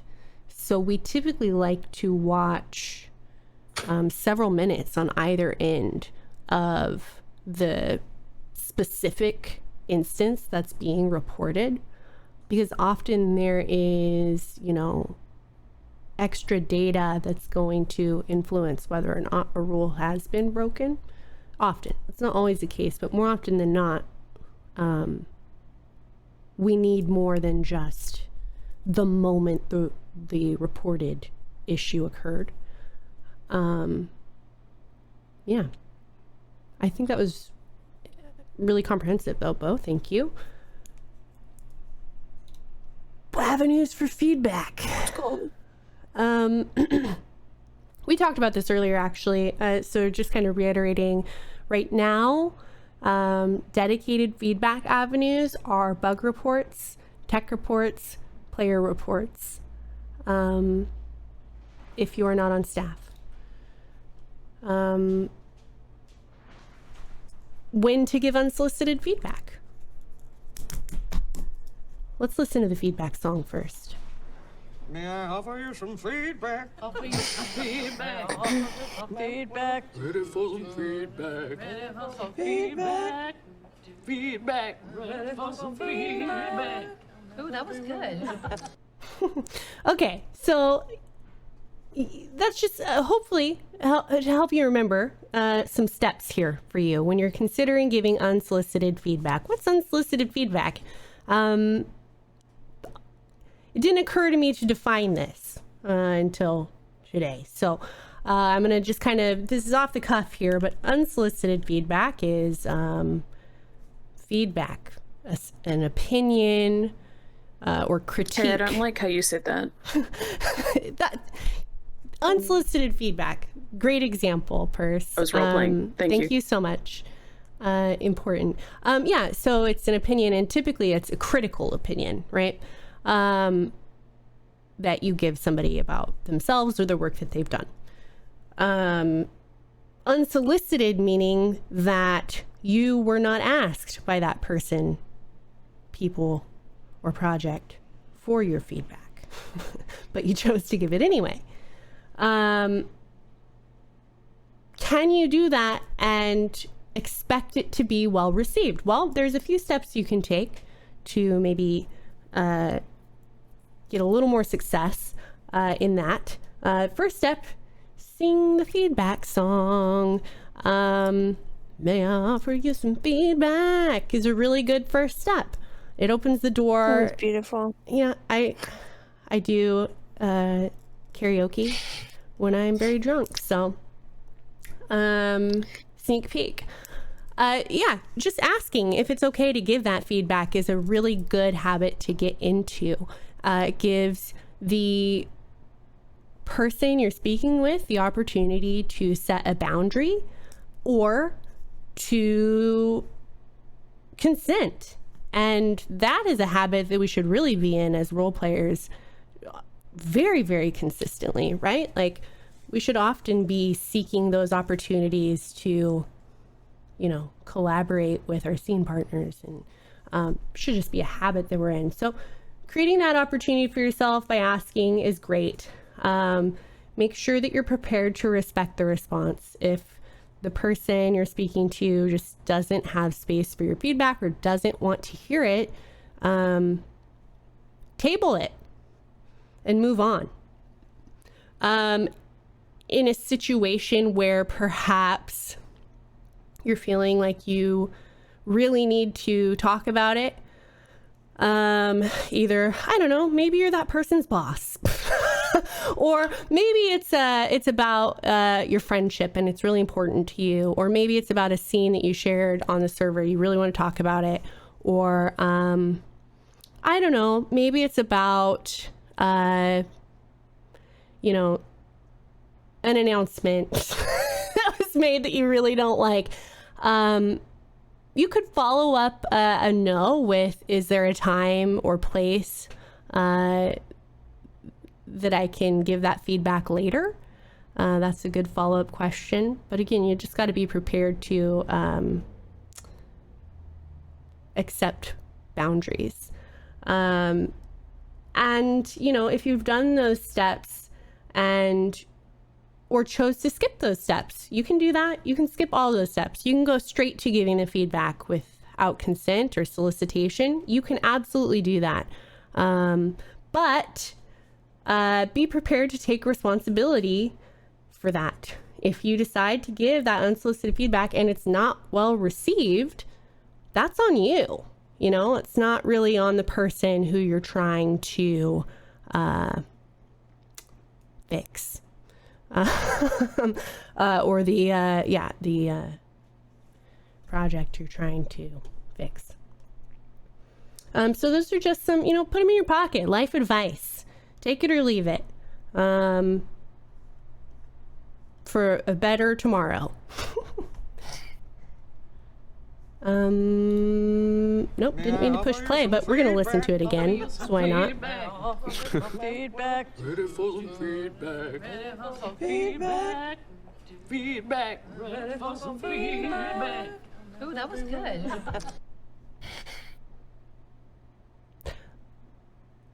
Often the answer is yes, for the record. Often just asking really paves the way and will really, really change the outcome for you. You'll see a lot more, really a lot more receptive and collaborative conversations come from it.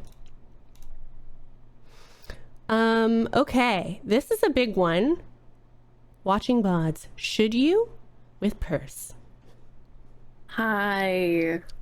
Hello, everybody. Yeah, I introduced myself before, but hello, I'm Purse. Right now I have my CM hat on, so nice to see you all.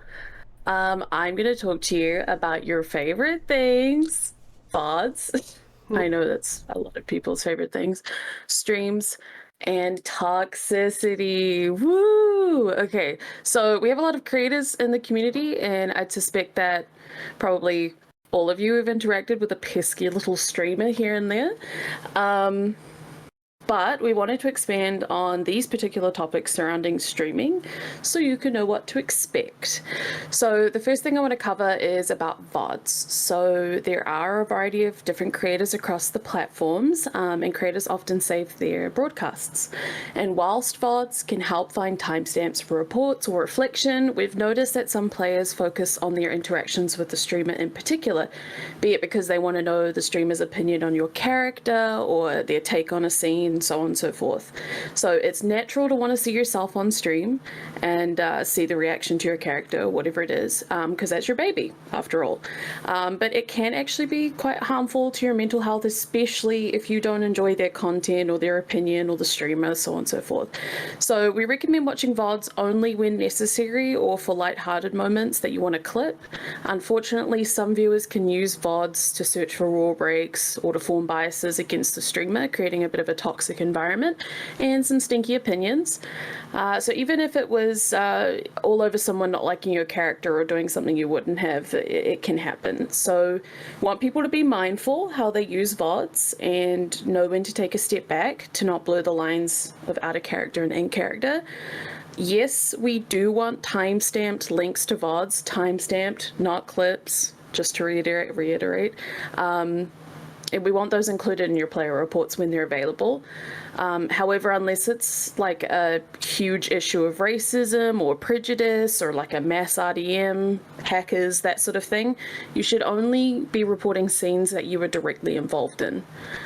So sitting in someone's VOD and like going through it to find things, let's not do that. Speaking of blurred lines, let's talk about OC and in-character talk again.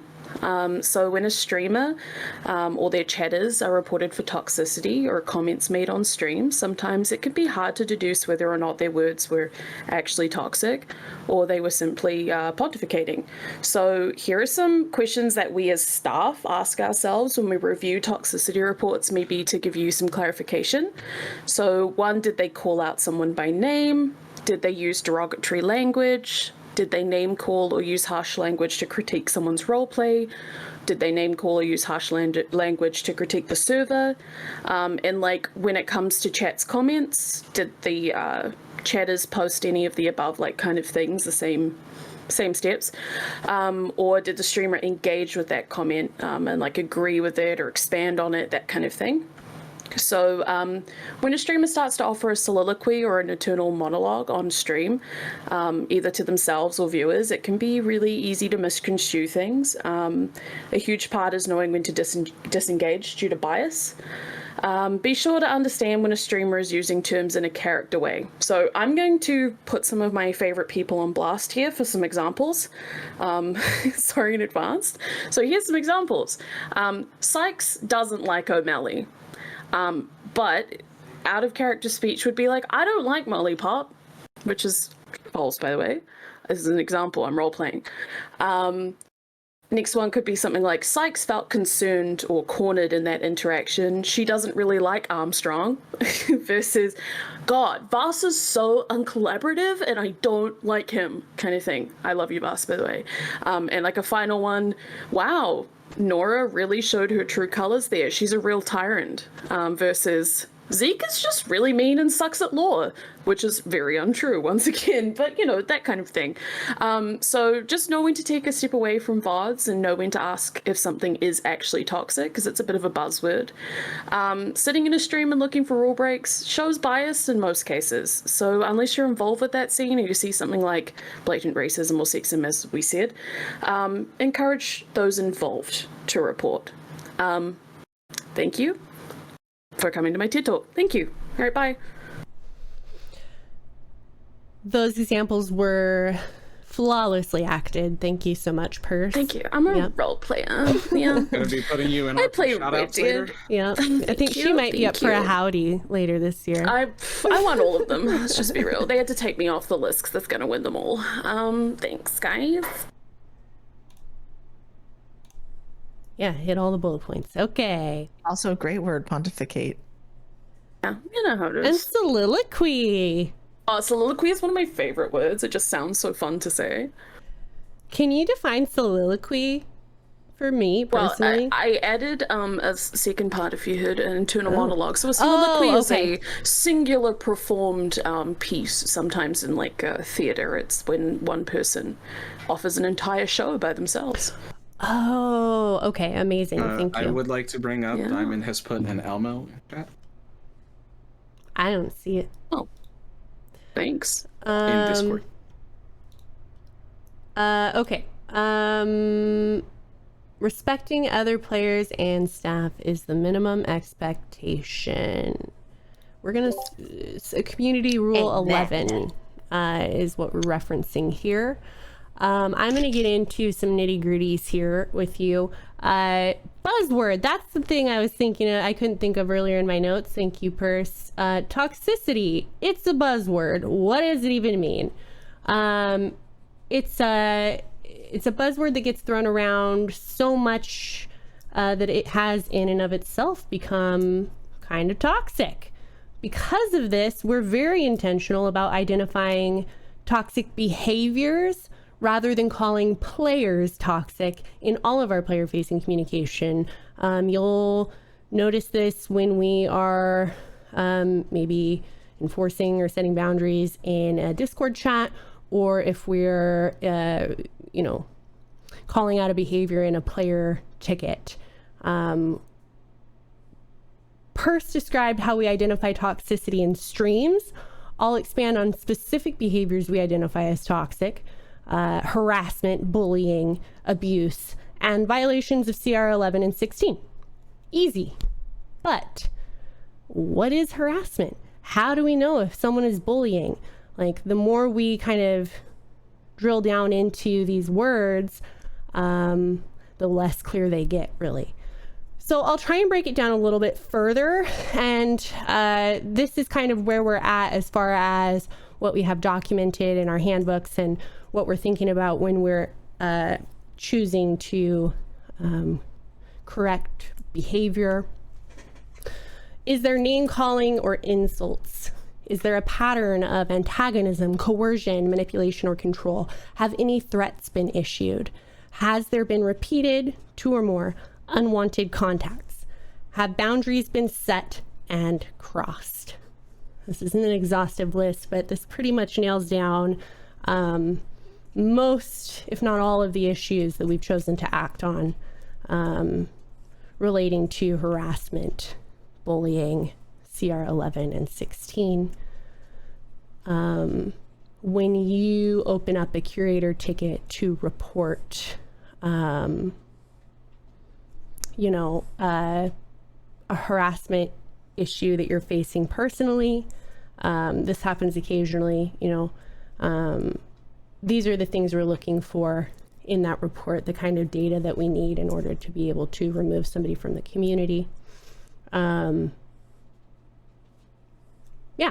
So for us, toxic behaviors, that's how we define them and identify them. Our policy on toxicity outside of TRP spaces, it's important that we discuss this.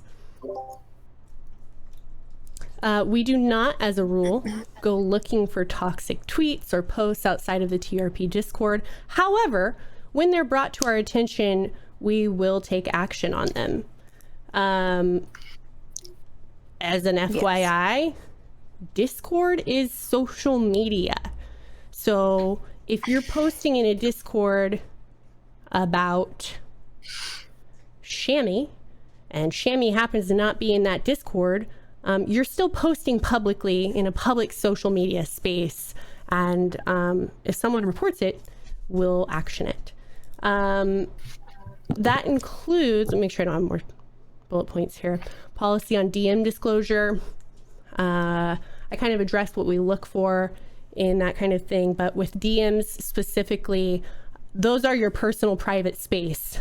And we almost never will take action on shit said in in DMs unless it's being reported to us as a player safety issue, unless it puts you or someone else at risk. There's been threats, there's been, racism or harassment, things that fall into that category. And beyond that, just in order to even consider actioning the DMs, we typically require a full screenshot of like the whole conversation, as opposed to curated screenshots specifically of what you want to show us. So when people come to us and disclose that level of private information to us, we take it extremely seriously, because it takes a lot of, I think, bravery, and often, not making yourself look amazing at the same time, right? So that's our policy on DMs. Typically 9.5 out of 10 times, DMs are your space. We're not going to take any action against people on their DMs. I just have a point real quick on the last one before we move on too far, about the toxicity outside of TRP spaces. Recently, we have been actioning that more than we ever have in the past. But I'd also like to point out that it's nothing, like, it's always been in our rules that we follow the follow Twitch guidelines in terms of services, and that's also part of it as well. If you report someone that's like hurting you in any way, or with their way that they're talking about you, or stuff like that, and you report to them, it's against their terms of service as well. So it's not a new thing that we've made up. It's actually there. It's just something we started actually enforcing. That's all. Yeah. And to that point, things we take action on, posts that fall under that kind of into those criteria of harassment and bullying, that includes comments on posts or content that targets TRP or TRP staff. So yeah, commenting your support or retweeting your support of bullying and harassment is something that we will take action on. Publicly supporting toxic behavior enables the behavior to continue, right? Yes. Bullies aren't going to continue bullying if a bunch of people aren't laughing along with them, Yeah. They're going to be egged on. They're going to keep going. Yeah. Okay, so I'm going to get into kind of generally what players can expect from staff and what you're entitled to as a player.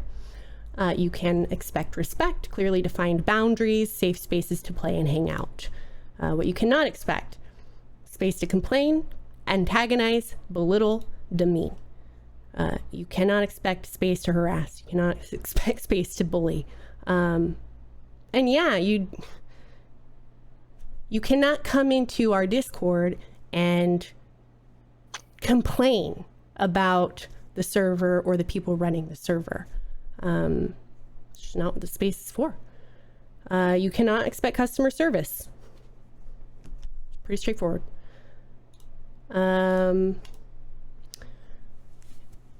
Respecting other players and staff is minimum expectation. Continued. Actually, I'm going to go back here to what we can expect, because I have a little note summary here, kind of where we're at on this. I'm sure that this is a frustrating topic for some of us.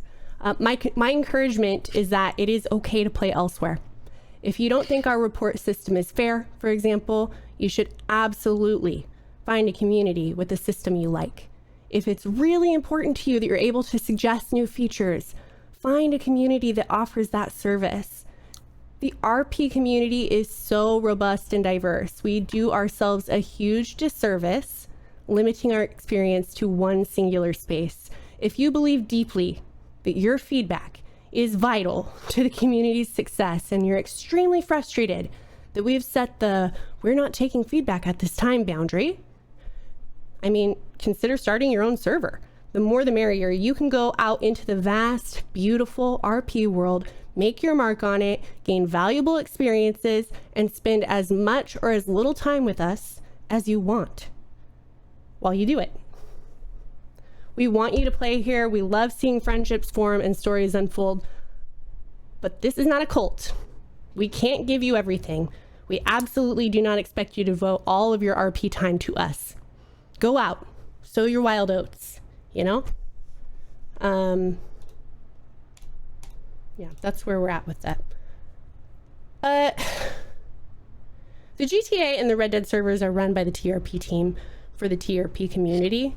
So maybe it's not, I think for a lot of us who don't get to see the staff Discord, right? Maybe the player facing perspective, I don't think you guys get to see quite how collaborative we are. We really are a cohesive team in constant collaboration. So couple quick clarification on how bans work. Bans are community wide. So if you're being banned, meaning you have to submit an appeal to come back, that's community wide. Suspensions are server specific. So if you're temporarily suspended, which is the mass majority of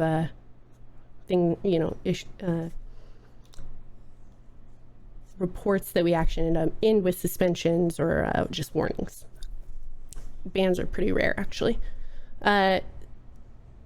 Staff for both servers are highly collaborative. This is just, I'm calling it out because it's just been really persistent and it's really uncomfortable. Acting toxic in one server's general chat while acting super collaborative and supportive in the other is noticed, and it's really uncomfortable just for everyone.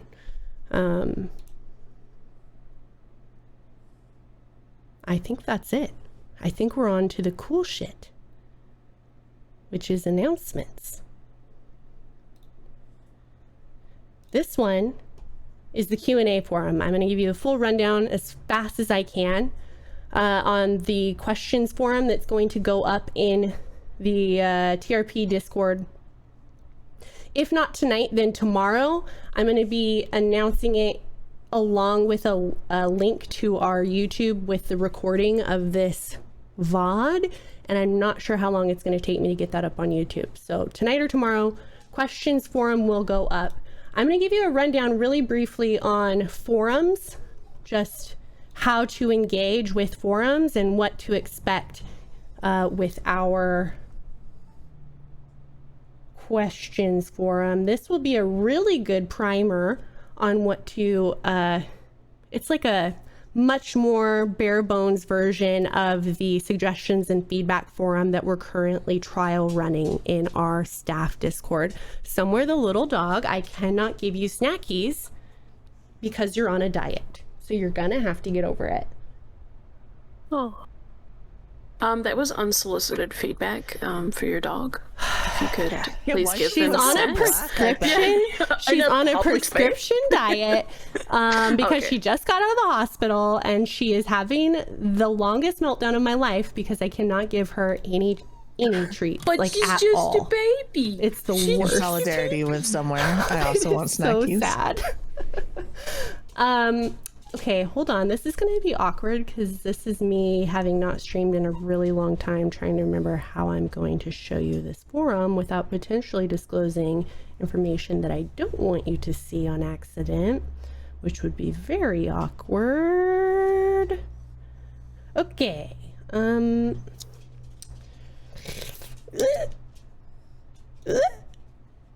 no. Hold on. We're almost there.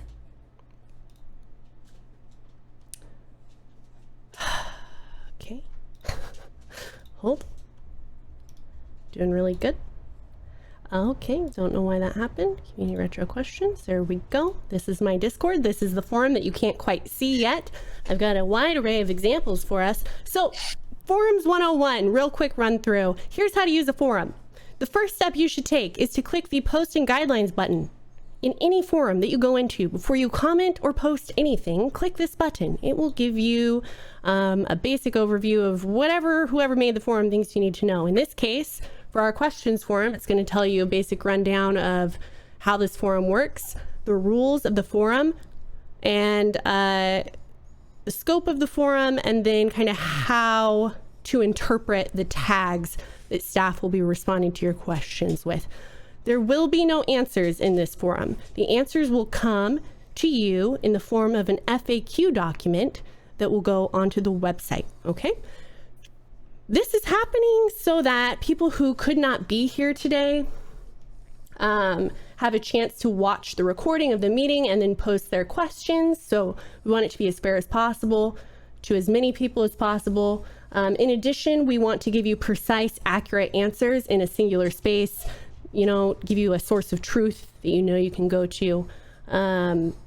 This gives us time to make sure that the experts in the field, basically, that your question falls under, get to answer that question.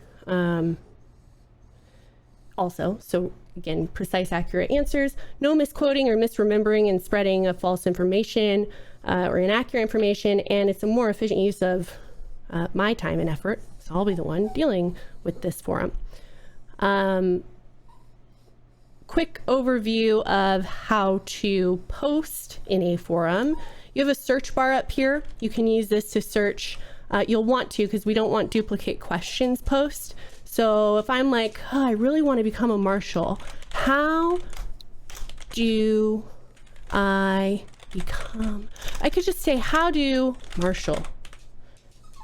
Nope, that doesn't work. I guess you have to be really precise. I thought we'd be able to just type in keywords. So if you post duplicates, I'm not going to hunt you down, but try. I think maybe we can you can just write in marshal and it comes up too. There, that's better. Keep your keywords short because it's not as sophisticated as Google. So if you want to become a marshal, maybe I want to join EMS. Oh, look, somebody already asked, how do I get a job in EMS? So that's a cool feature. That should be your step one. Search your keywords, make sure nobody else has already asked your question. If they have, you're just going to react with a +1 to indicate that you too had that question. Oh, I see the become a marshal question. Yes, I had that one too. +1 right here. Just react to the post. Note that I am I'm calling it the root of the Community Retro Questions Forum here. You see underneath, just like threads almost, each of the posts shows up. They're going to disappear in an hour here on the side, but they're actually not going anywhere. They will be here. You'll find them in the root of the forum, this home page here. If I click on these, it takes me to basically a new channel where in a different type of forum there might be conversation, but not in this one. Like your feedback. I'm going to show you. So basically, let's think of a question. Let's brainstorm a question. Where are the server rules? Oh, no one's asked about that. Okay, where are the server rules? I'm going to create a new post by clicking new post. The title of my post is where are the server rules. I'm going to clarify my question. I'm going to give a little bit of context. I think I broke a rule,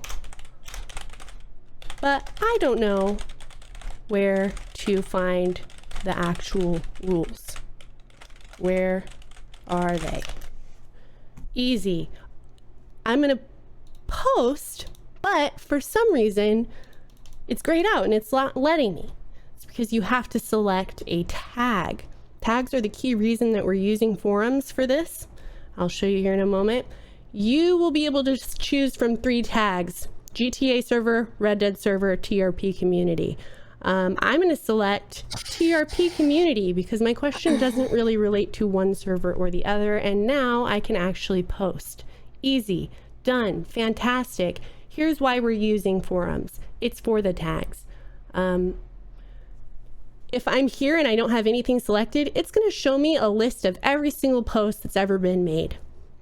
Kind of useful. More useful might be to see specific GTA questions, or I specifically want to see Red Dead questions, or I specifically want to see examples of questions, so I make sure that I'm doing this right. And now I see all of the examples. From here, once everyone's had a chance to post their questions, I, and perhaps a select chosen few, are going to go through and identify the ones that we can answer and forward them to the expert in that area. We're going to basically react, but edit the tags for each of these posts to indicate whether or not the question will be answered with NA or approved, or if it just says a really simple yes or no answer, we'll give it that. So let's say, how do I get a job as EMS? I read the rules. I know that falls within the scope of things we could answer. I'll approve it. How do I become a U.S. Marshal? Approved. What approved means is that's going to be answered on the FAQ document. How do I report a member of staff? Great. I want to post feedback. That's not a question. That is a request. Disguised as a question. I want to post feedback. It's stupid and makes me angry that I can't post feedback. Please give me a solution to my frustrations. That is a request disguised as a question, and we are going to reject it. And then this is a, why isn't there an option to buy miniature horses? That's a suggestion disguised as a question, and we're going to reject it. So now, once we've said, hey, all of our questions have been reviewed and updated, you can see by clicking on rejected, whoa, what's going on? I have everything selected as example. Make sure you unselect the tags. Oh, these two were rejected. These ones were approved. Easy peasy, okay? That's why we're using forums. This is a very pared down version of what we'll eventually roll out for our suggestion feedback, assuming that it goes well in its trial, okay? Let's move on. Assuming I can get us back to the slideshow in one piece. Nailed it. Big announcement, final announcement, last slide. We've made it to the end. Can I get a drum roll, please? From the voice chat. This is a really, come on, come on, everybody, you're killing me. Thank you so much. Keep going, because I don't have the right thing up.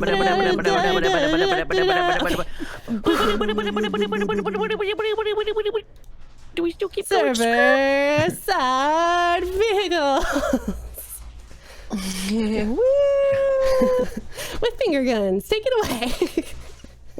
All right, so after many months, over 12 months, we're actually able to launch server-side vehicles after the meeting. So once the server comes back up, it'll be ready to go. But following this slide, there's a lovely 20-minute overview of what server-side vehicles is and what's to come with it. You'll be listening to my voice for a little bit, so settle in. But yeah, it's been dubbed. It's been dubbed as by PERS as the GT update of Rise and Grind, and it's very large update. We've got quite a lot changed in this, so enjoy. Can you tell us really quickly how long this update has been in development? Since I think February last year. That's huge. Since the dawn of time. And you told us how many changes or how many pull requests changes were logged. Well, commits total. Commits we had a 689, I believe it was. Hours spent for myself, I've spent probably upwards of 300 plus hours on server-side vehicles alone, and then there's other devs. Those 600 commits took a single 4 days to squash down into lovely small condensed commits. So there's been a lot of work in that as well.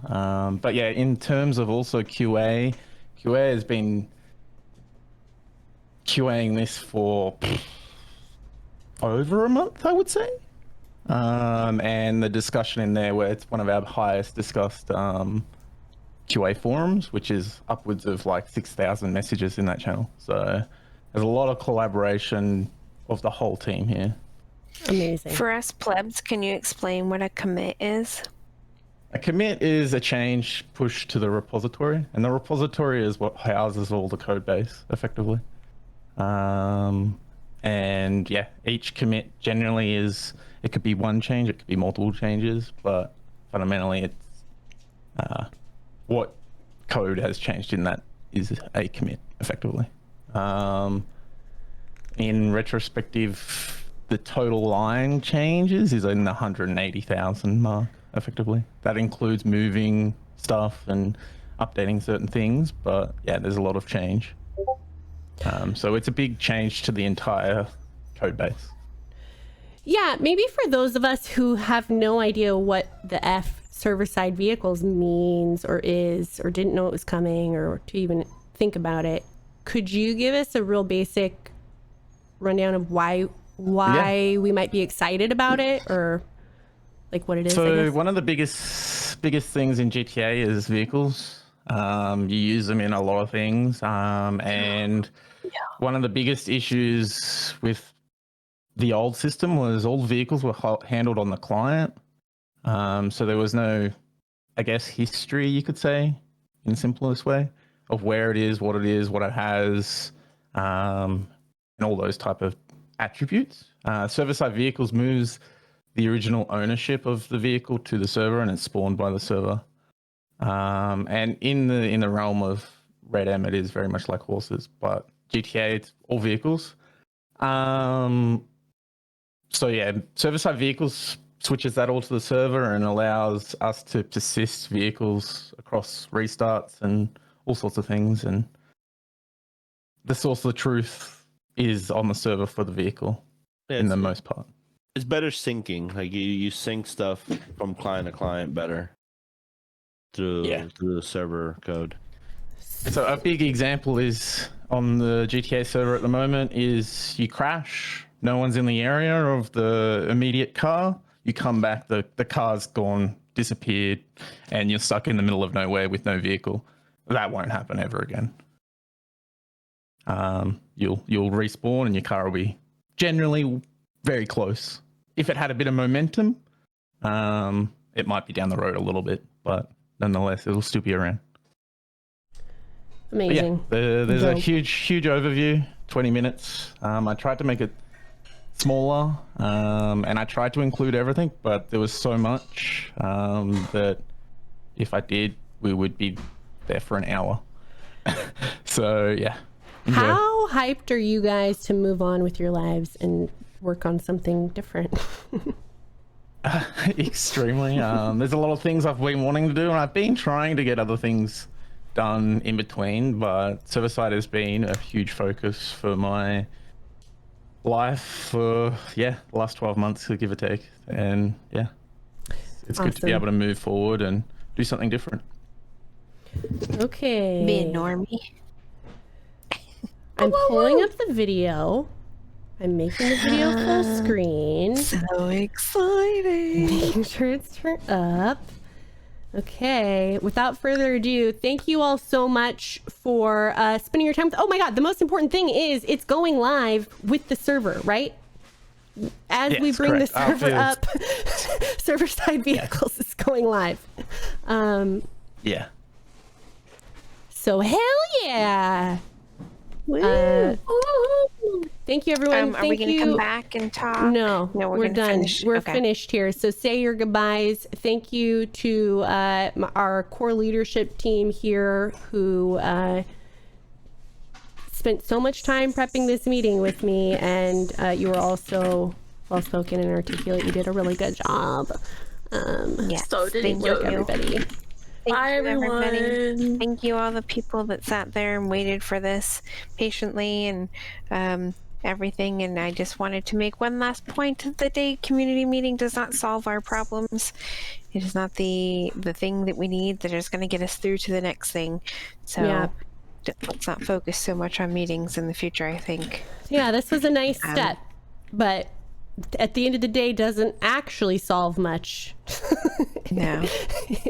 But it does give us some transparency and communication, so we do love that. Yeah. Awesome. And next time, hopefully not so long in between. But yeah, thank you guys so much for hanging out with us. Thanks, everyone. Yeah. All Don't right. go away. Stay tuned. Video incoming. Right. No. Okay. Now. Yep, right. Hold on. Wait. God damn it. What's happening?